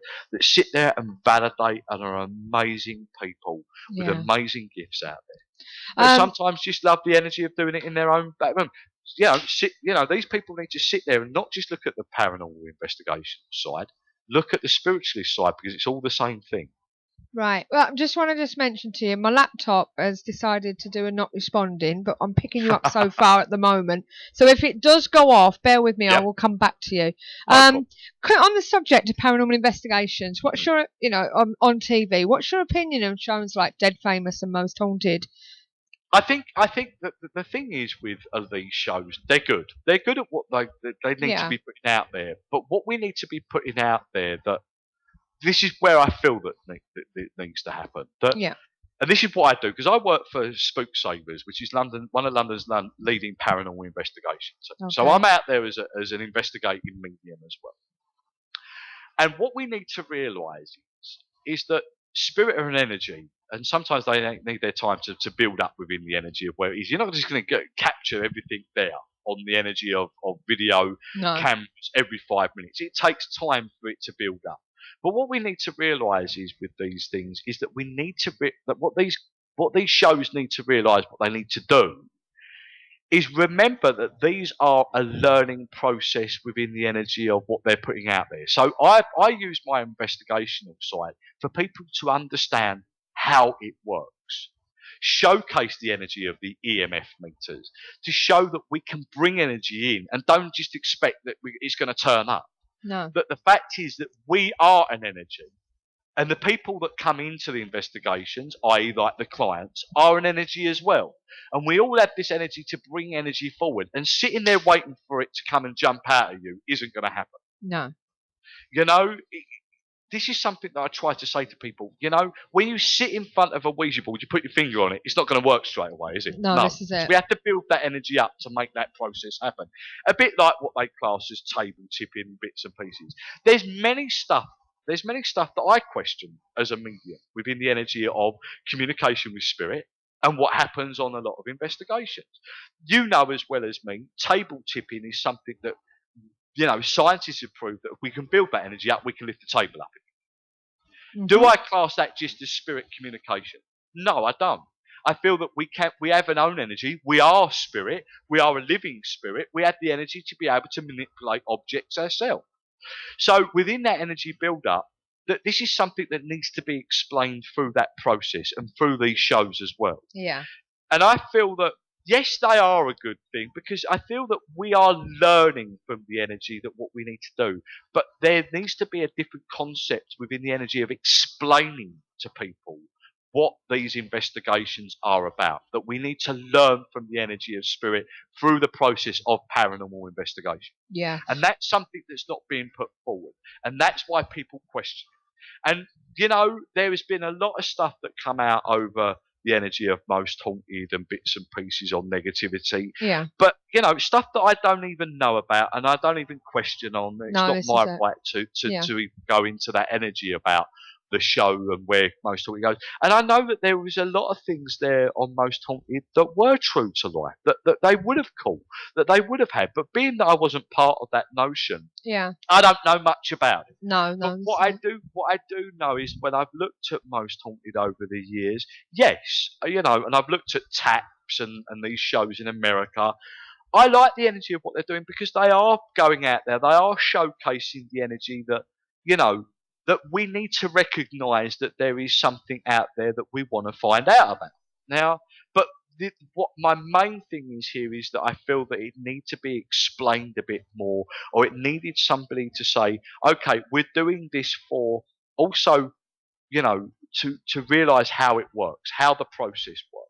And I think that's something that was missing on, or does miss out on these shows. Right, okay. Because, you know, spirit aren't just going to work for you and come out and play. As a medium, we know that we have to build that energy up. As much as if I'm sitting there doing a private sitting for somebody, it doesn't just come forward in 2 minutes. It takes 5 minutes for that energy to build up. And sometimes it may not build up, or doesn't mean that it's going to be there. You know, many people say to me, you know, is my father around me all the time? And I will turn around and go, was your father around you all the time on the physical life? Was he around you 24/7? No, then he's not going to be around you 24/7 on the physical plane. Doesn't mean to say that he's not there. Yeah. And that's exactly the same as spirit within the energy of a property or location. The fact is are they going to be there 24/7? Well, no. this is it. Steve? And that's something that needs to be explained. Yeah. Yeah. Okay. Amongst all the other things, I mean, you're a psychic medium, trance medium. Yep. All the Claires. All the Claires? Yep. Tarot reader, ghost investigations, radio hosting, TV work. But what gives you the most pleasure? My mediumship gives me the most pleasure. Your mediumship. I think you know, it doesn't matter what you do within the energy of, you know, the clairvoyancy, within the energy of the tarot, the mediumship will always come in. No matter what you do. I mean, I can sit here in front of me, roll up a sweet wrapper, and I can read from it. It's a focus. So within the energy of where whatever comes in, the mediumship is something that, you know, get me out on a platform, working with a theatre of people in front of me, or even a small hall of 40 people. Yeah. When you're connecting and you're giving something back, that is the biggest joy that you can ever give to yourself, as much to them people that you're reading for. You know, and I explain this to people. People turn around and say to me, what does mediumship mean to me? And I turn around and say, imagine that you had a child in the street and she's lost and she's crying because she's lost her mum. She's in a crowd, say in the middle of London, and then all of a sudden you go hold her hand, you take her around and you find her mother and you make that connection. There's nothing more better than the feeling of giving comfort to somebody and giving somebody back something. You know, and that's better than anything in the world. You know, a lot of people say to me, "Oh, Grant, are you in this for the money? You know, you look like you look like the type of guy that's out there. You love the attention, you love whatever." Well, of course I do. At the end of the day, you know, I'm pretty much the person that's done Britain's Got Talent. I've done X Factor. I've done numerous other things around the energy because that's me. I'm a human being. I love attention because I'm a Pisces. But it doesn't mean to say that I'm not this spiritual guy that also loves the energy of helping people and giving out the energy of something that is given back from the energy of spirit. Yeah. And I think this is something that people, you know, look at us guys within many ways that we work. There've been many mediums out there that are very, you know, quiet, like to do the energy of the platform, maybe one night a week, don't want to do anything else. Do you know what I mean? Don't want to be recognised for their work. Then there's people out there with this big sort of persona, a bit like Derek Akora, bless him. Lovely guy, lovely energy, you know, a fantastic medium within what I've watched, not just within the energy of Most Haunted. No. Yeah. We're talking about He is a guy lovely here man. Yeah, we've that's met him a worked couple of for times, many, and he's a gentleman. many years doing his private work, you know, working the spiritualist churches, out there doing demonstrations, still working the energy of touring today. And he's putting the message out there from spirit. And, you know, there's been a few knocks within his life. Well, we're all going to get that because, you know, there's a lot of people out there in this life that are jealous of the work that we do, and that's something that's a little bit sad. And I think if we just all work together, it would be easier. But coming back to your question, the mediumship and me literally sitting here, and it can be in front of one person as well. You know, just that connection is the most enjoyable experience you could ever give to somebody. Well, this is it. Now, you spoke about your paranormal investigation team. You work with Spook Savers. Yep. Yeah. Is that the only group you work with, or have you worked with others? No, I've only worked with Spook Savers. The reason being for it is for many years of my life, I didn't really take it to the energy of paranormal investigation. Right. I'd done a lot of house clearances for myself. Obviously, for me, I was still learning within the process for many years. That for me, I think Spirit just took me on that level where I needed to be the platform medium. I needed to do the one-to-ones. You know, the TV had to come in, so I worked in many different ways because I was the medium before I come into the energy of the clairvoyant. Yeah. And I think that Spirit took me on that journey where the TV came in, where I couldn't do the mediumship on TV, so I had to do the clairvoyance. But that sort of come in a couple of years ago. And that's really because I was coming through a stage where I'd done the TV stuff and it was taking over my life for 4 years. And basically, the mediumship level dropped a little bit for me. And I felt like I needed to get back into my mediumship again. And I was a fantastic evidential medium platform worker for many years. And I got into the energy of TV and it was sort of taking over my life and the mediumship was going to the background. So I needed to sort of feel like I needed my mediumship to come back. So I said to Spirit one day, look, I need the energy of where my mediumship was because it wasn't sitting right with me again. So there was almost like a little blockage there. Do you understand what I mean? So basically what happened was, out of the blue, literally around about, I don't know, 8 or 9 months later, the girls from Spook Savers come forward to me and said to me, how would you like to, you know, we're looking for a medium, how would you like to come forward and do it? I thought, well, this is great because, you know, it's bringing me back into my raw mediumship again. You know, it's bringing the energy of spirit and working directly on that energy. Instead of just giving people love readings and career readings, I'm working on that evidential stuff again and I'm picking up on the energy of vibration direct with spirit. So basically they come forward to me and I think that, you know, it worked for both of us. And I think it was Spirit's way of saying, this is what you need to do now. Because you're also going into that energy of the raw mediumship, but you're opening up and teaching in a different way. And so we Spook Savers, they're fantastic girls. They come forward with this new notion of wanting to start this group. They were very into it for many years and gone around various other investigational teams as clients and gone, wow, we want to do this. And they've learned a lot from it themselves and they've opened up and developed a lot over the last sort of 18 months that I've been working with them. So within that notion, it's fantastic. And I've got to say to you, they're growing from strength to strength. And we've noticed that we're getting a lot of people coming in and a lot of regulars coming back and going, wow, we love the way that you work. We love that you're actually explaining the energy of how the process works within that notion. Yeah. They're getting protected. They're being protected before they go in. They're getting protected before they come away. Mm-hmm. These guys are learning within the process of what's going on through the night, and I debrief the clients and say, this is the reason maybe why this is happening on that particular area of the location.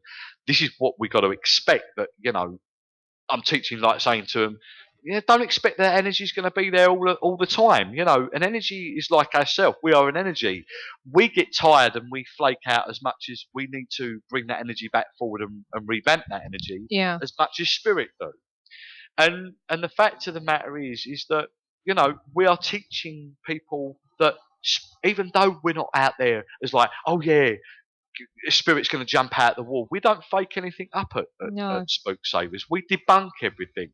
And there's been many locations. We just done Fort Amherst recently, where we've done it a few times, and there was one particular area as you just come out of the tunnel where the K2s would go off completely, just completely go mad. And, yeah. I'm a medium that will go, hold up a minute. I don't get this. Right, okay, I want to debunk everything. Has everyone got their phones off? And they went, well, no, we haven't. I said, right, now turn your phones off. Yeah. And then K2 meters just went completely down to nothing. This is it. And what we were finding is that as you walk out the tunnels, it was obviously picking up the signal for the phones, and it caused the energy of the K2 meters to go off. So we like to debunk everything. So when we go into an investigation, what we do is I get people to, yes, use your phones, take pictures, but when we're going into energies of visuals, and when we're getting K2 meter energies of communication, then what I like to do is get to everybody to turn everything off electrical around them, or anything that would cause a signal. Now we even have two-way radio, so I get people to turn the two-way radios off as well. Because that will obviously cause a signal, and it will pick up on the EMF meter. That's right, yeah. And this is stuff that we like to do because, we want to make sure that the client is getting a proper investigation. Yeah. Now, even if that is that there's nothing comes forward on that investigation, they become part of the team. Our clients don't just come in and they're our clients for Spook Savers. No. They are becoming part of Spook Savers for the night. So what they do is if they get their own personal experiences, then we log everything and log in the information. And what we try to do is say, look, okay, we got nothing in the energy of where we are, but this is important because it's logged down that there may not be that there's any energy, or no other investigational teams have picked up an energy here before. Or we might go back into that energy again and there's something there. But it's showing that we are teaching people that energy isn't always there all the time. Yeah, I think it's better not to be a follow and watch group. We at Shadow Seekers, UK Shadow Seekers, we do exactly the same thing. We get them involved because otherwise, not only that, if they get bored during the night, that drops the energy as well. And spirit works on energy. Absolutely, and this is what we try to tell people, that spirit are an energy as much as we are an energy. Yeah. And the energy vibration is where it comes in, and they bring in on that vibration of energy. This is why when people are table tipping, they're clapping their hands, they're putting that energy up. It's about vibration. The spirit don't only work on what they see as a light vibration towards bringing the energy forward to us. They work on noise vibration. Yeah. So when this is pretty much documented. This is what I love about the early films on the Hollywood energy. Yeah. When you look at the energy of the film Poltergeist, and Carol Ann goes over to the light, and then you've got the little lady there who's the medium, and she goes, Carol Ann, don't go to the light, okay, follow my voice. Yeah. Okay? That is because that is what's happened. She's not actually in the residual. She's not died. She's trapped in this other dimensional energy. Yeah. Where if she goes to the light, then she's going to go over to the other side and she's not going to come back. This is it. But the fact of the matter is that it explains it very well, but within the hype of where it's within the Hollywood field.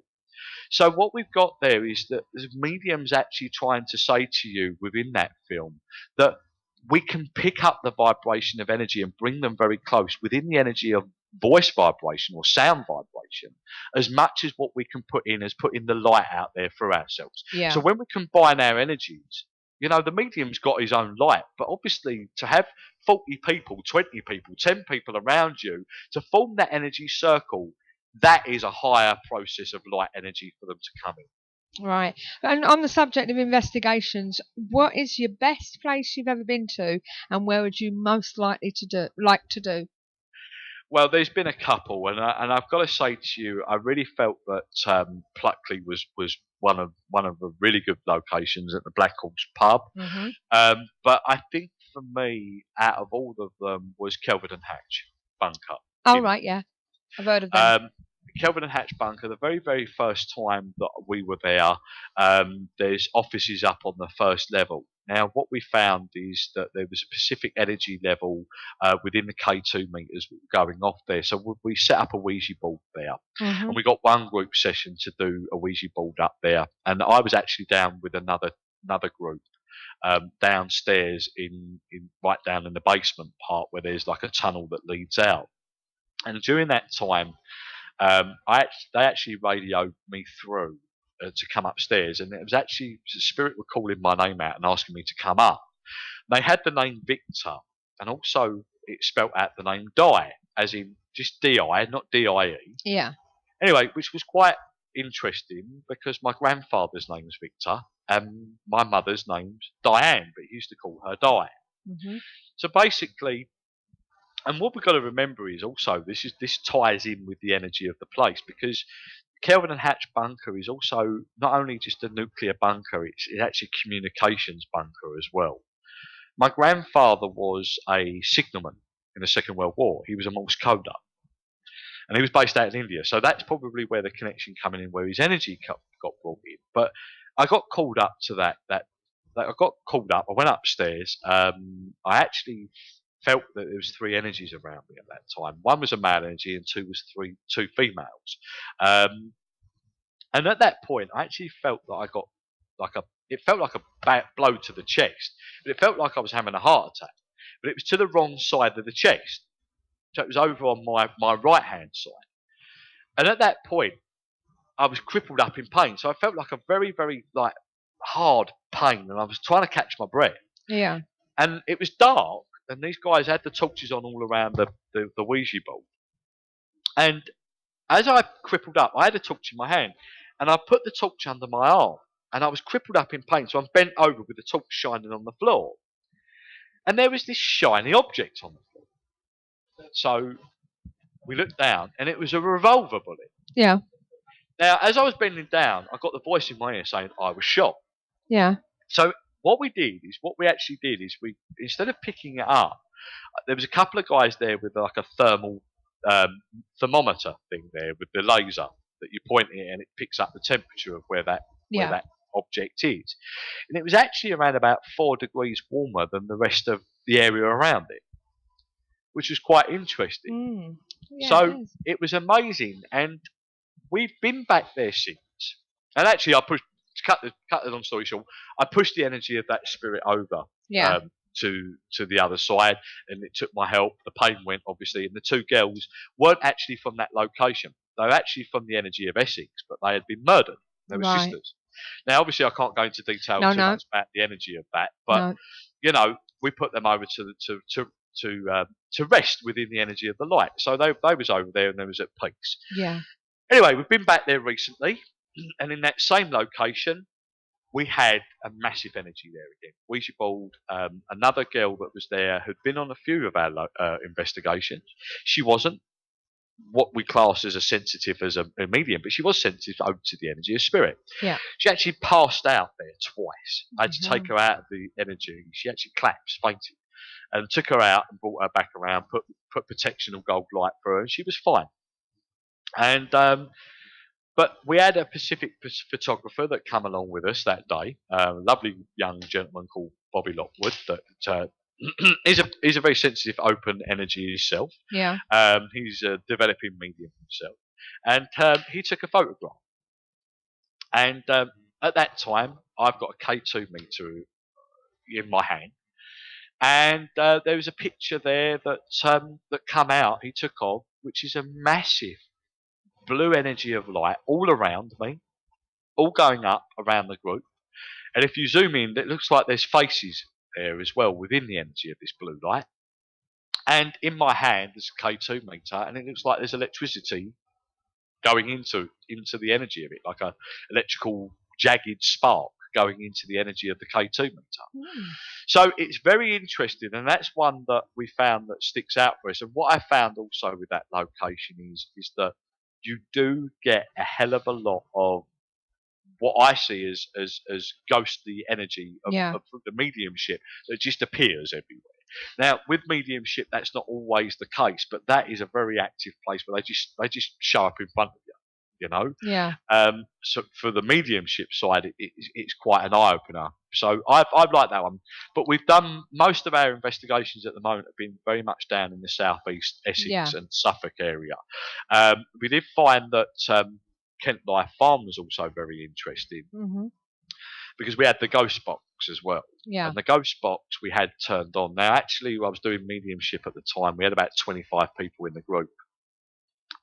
That was split into from a group of 70, and basically I picked up on a guy that had actually come with a particular guy in the group, and I said, "Who's Chris in the group?" Now I'd only been in, I only had my group there for about 5 minutes. So I didn't know any of their names. Yeah. He said, "Oh, I'm Chris." I said, "Well, I've got Mark here, and he's coming through, and he just wants to let you know that he's with you, and he's joined you here with the investigation team." And he said, "Okay." I said, "This guy died on a motorbike," and he showed me a Kawasaki Ninja. And I said that, he didn't actually crash. I said, but this back wheel situation flipped out, and it flipped the bike, and it killed him and broke his neck. And he said, "That's absolutely true." Anyway, so we turned on the ghost box.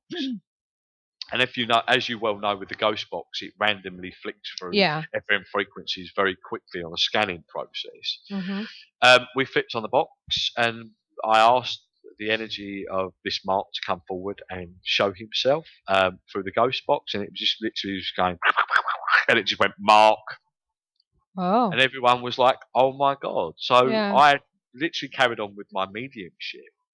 And this Chris come and sat round beside me. So I asked him to come around the other side of the room so he could sit with me. I said, "I know that he's calling out for the energy of his sister and his brother." So I said, "Well, Mark, can you come forward and give me the name of your sister?" Now, what you've got to remember, guys, this was the same voice. This was the same energy coming through. And with the ghost box, when spirit comes through the ghost box, it's not just like you're hearing a DJ. No. It's a completely different energy. So anyway, I said, "Can you give me the name of your sister or your brother?" And it just went, "Sammy." And I said to this Chris, "Was that her name?" He said, "That was her name, Sammy." Oh. This then went on, and I brought the white light down because I felt that I needed to push him over. He was trapped. I felt this physical energy. Nothing was happening with the K2 meters at that point. I said, "Can you step forward? I want to bring you over, push you over to the light." And at that time, and pardon my French, he did call me, he went through the ghost box and he actually called me a bastard. Wow. What I actually found is that I went, "Hold up a minute, this guy doesn't want to go, he's not ready to go over to the light yet, he's got messages to say." So we dropped the white light down. Yeah. And then suddenly he came in on the K2 meters. They all went mad.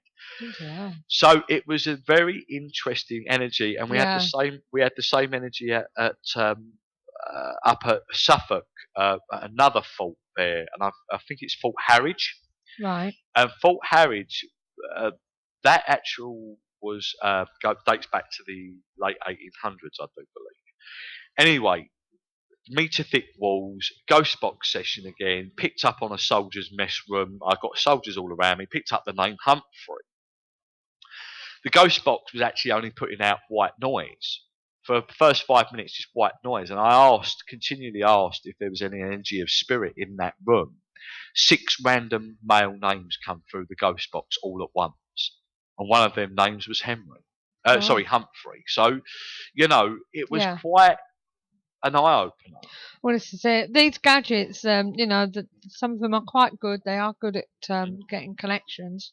But at the end of the day, it is all down to the the energy side of it, isn't it? Absolutely. You know, Absolutely. and where would you like to do it if you had the chance? Where would be the best place you'd like to go to? Yeah, Well, anywhere in the world. Money no option. Where would you want to go? I think for me, if I really need to go down, and you probably go, wow, that's not somewhere I thought that you would probably say.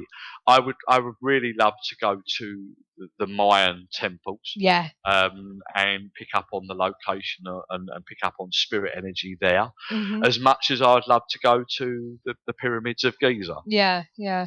I know that Derek's done them, and I'm sure that there is an amazing energy within the energy of their places. And I think that there is so much activity, not just on the dimensions of physicality, spirit that passed over from this energy. Pretty much what's out there in other dimensional energies as well, i.e., on the starseed universal energy side. And one last question in the chat room for you, on a house clearance sort of thing. Somebody said that they went to they witnessed a cleansing, and was wondering whether you've ever heard of this before. They've had bad energy from the house, so what they did was they said that they wrapped up the quartz crystals that they asked to draw into the crystals, put them in foil, and then put them in the bin. I've never actually heard one, but to me that wouldn't work. Well, no, I mean, believe it or not, I do a lot of house clearances, and that's not something that I've heard. No. Like I said to you right at the beginning of the show, I don't question how the way people work. If that feels that it works for that particular medium or that psychic, then who am I to question it? I can only go by what I do within the energy of my clearances, and for me, I normally call in the energy of Archangel Michael, and Metatron. And normally, what I do is the Archangel Michael, and pretty much this has been actually brought forward within the energy of photographs. So I've been doing it, and people have actually caught a sword in my hand. What I actually do is bring the energy of these guys down. I actually get them to normally Archangel Michael steps forward, gives me a golden sword, and what I do is I blast gold light all around the room in each corner. Yeah. I actually asked the energy of Michael, my guide Michael, because that's that's another story. Yeah. But my guide Michael and Archangel Michael and Metatron to work together to draw this energy away. Now, normally what I do see is the energy of the person in the house, and then I actually draw on that energy pretty much within the energy of Archangel Michael to grab them by the scruff of the neck and do their job properly. Yeah. You know, what we got to remember is, and this is something that I say to people when we talk about archangels, a lot of people see them as big, fluffy, angelic, lovely angels. They are warriors. They are there to do their job. And the fact of the matter is that, they are there as protectors. They are there to deal with the energies of negativity. And let's put it this way. A lot of people turn around and go, what is a negative energy in my house? A lot of our own negativity is what we bring forward with it. Energy of negativity. So when we look at demons and whatever, do I question it? No, I don't doubt that there's demonic energies out there, but I don't actually feel that demonic energies will come into the energy of your home as a negative energy. But what I do feel is that we can bring in negativity within energy around something to bring it forward. I've done many house clearances of energies of people that have passed from this life that have a negative energy around them. Now, one particular energy that I dealt with going back many years ago, funny enough, that was down in Sittingbourne. Yeah. There was an energy of a man here that was confused. An energy of a man that was a woman beater in life, and was beating this woman up in life, but it didn't mean that he was negative as a whole. That he was out to hurt this woman. He just was confused within that energy. And sometimes we can dissociate the energy of what we feel as bad as in the energy of what we feel within fear. Because many of us always go, oh, it feels bad, so it must be bad. Do you understand what I mean by that? Yeah. So many people, Christ, I was fearing spirit at the age of 6 all the way up to the age of 11, 12 years old because I didn't understand it. Did it make it that it was evil? Did it make it that it was bad? No, it just means that we are used to seeing what we see on TV. That Hollywood makes it that it's nasty, that it's going to be something that's going to be evil. That's not always the case. And the fact of the matter is that clearances for everybody can be different. I don't question the way that people work and other mediums work. I only know within the energy of how I work, Yeah. what works for me. So is that something that I feel is wrong? Who am I to question? Who am I to, did it work for them? This is what we want to know. Find out, did it work for them? Was it something that they felt that worked for them? If not, then it needed to be worked in a different way. Well, you'll have to find that out then, Norman, won't you, if you can. Right, just one last question. What is your future plans and goals, or do you just take that one day at a time? I do normally take one day as it comes. I've always said that you can't force the energy of what comes up around this work. Spirit will lead the way to what comes forward for you as your door's opening. Right. For me, I really feel like I want to go on a teaching level. That's something where but I know that teaching's coming in for me, but I know that it's also that I've got to get out there and showcase myself more. And I think that's what Spirit's coming forward with me more, and also more on the physical trance mediumship as well, because that's where Spirit have been taking me more and deeper over the last couple of years now. It's but I don't push it. I let it naturally work, because like I've always said with this work, and this is a big thing that I want to put out there to anybody that's developing. Spirit work with us and not the other way around. Yes. And the fact of the matter is, if you are not ready and you still want it, then you're going to have to be patient, because at the end of the day, you may never be ready. The fact of the matter is, you may be open and sensitive. That may be where you will only ever be. Yeah. The fact of the matter is that we, I say this to people, believing with your head isn't the process. You have to believe with your heart. Correct. And that is a different process. Definitely agree with you. Well, Grant, thank you very much. It's been a great interview with you. Oh, thank you. It's been a pleasure. Can you just let everybody know where they can get hold of you if they want to speak to you about your readings at all? Absolutely. You can visit my website at www.grantcolyer, that's colyer.co.uk. You can also follow me on Twitter at Grant Colyer, and also you can follow me on Facebook under Psychic Medium Grant Colyer. That's my fan page, or you can come through to my personal page at Grant Colyer. So there you go. Okay, well, thanks again. All the best of luck in the future. Thank you for being on the KTPF show, which stands for Keeping the Paranormal Friendly. Oh, and thank you guys, and listen, keep up the good work, because I know you guys are putting it out there and you're doing a good job yourself, and I wish you all the best. Thank you very much. Thank you very much. Good night. It's a pleasure. Take Good night, care. Grant. God bless. Bye-bye. Bye-bye. Well, that was Grant Colyer, and people have had their opinions in the chat room. They have indeed. And we've had a little bit of controversy, people talking about the protection side of things and everything, whether people believe it or is it down to personal belief. Some people think that it's what people need to hear and it makes them feel better, but that's the way things are, isn't it? I mean, Anderson, a lot of it's down to the, this is a lot of mediums are like it, down to the pseudo-Christianity. I think they all think it's love and light and God and angels and everything else. And you kind of don't get that. You'd rather call it me Uncle Norman. Well, this is it. So, but you know what I mean? It's just personal just belief the way again. things are. It is about personal belief, and it's the same with the paranormal. At the end of the day, it's just the way things are. So, all I'm going to say is thank you for your opinions tonight. Andy did say that maybe most of it is down to the Judeo and Christianity beliefs, but and Jamie, who was talking to us earlier, he says that he's an atheist but respects all religions, but he don't believe there is an almighty. So basically, it's just like I say, we all believe in something to get us through. Yeah, well, this is it. And when we go over, whether it be to whatever heaven or hell you believe in, then that's when we find out what's true and what isn't. Well, this is it. So until next time, we're going to have to go. We've got Andy. I don't know what's up with him. He can't get enough of us. He said, is there anyone else who does a show like this? And I said, possibly, maybe more professional, because there are radio shows out there that do paranormal things, isn't there? They are. You know what I mean? Mind you, they are proper radio stations on there. Well, this is it. Whereas we're not. We're just home based on internet. On internet.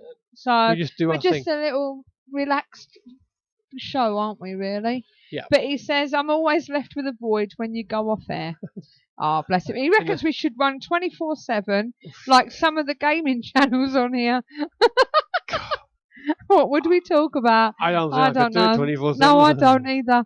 But as I say, thank you very much for being in. We've had Drakey Debs, we've had Lee, we've had Soonali, we've had Jamie, who was on Skype earlier. We've also had our friend Andy and Doc Savage and his wife Anita over there in Minnesota. And we'd just like to say a big thank you to everyone. Until next time.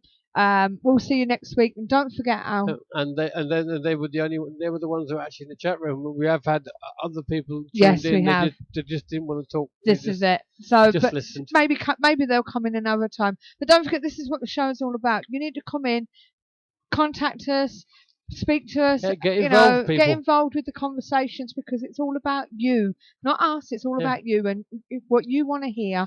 We were going to try and bring it to you. Okay? Well, if you get involved in and come in on the chat and ask the questions, not only may you learn, but we can learn as well. Well, this is it. So until next time, thank you very much, everyone. It's been a great night. Thank you to Jamie, who was on Skype. Thank you to Grant Colyer for the interview that we had. And don't forget, as I said, next week, if you want a reading by Alison Winrider, please join us at 8:30 Sunday, because that's where we are. We're here every Sunday night. This is where it's at. At 8:30. So we'll see you then. Until next time, my name's Suzanne. I'm Steve. And we want you to keep the paranormal friendly. Good night, everyone. Bye-bye. To see in the night, to measure the spike, to see how cold it's been. I buy my kit so I won't forget the ghosties that I have seen. The Paranormal Intelligence Gathering Services Ghost Store. So visit www.the-pigs.co.uk/ghost store.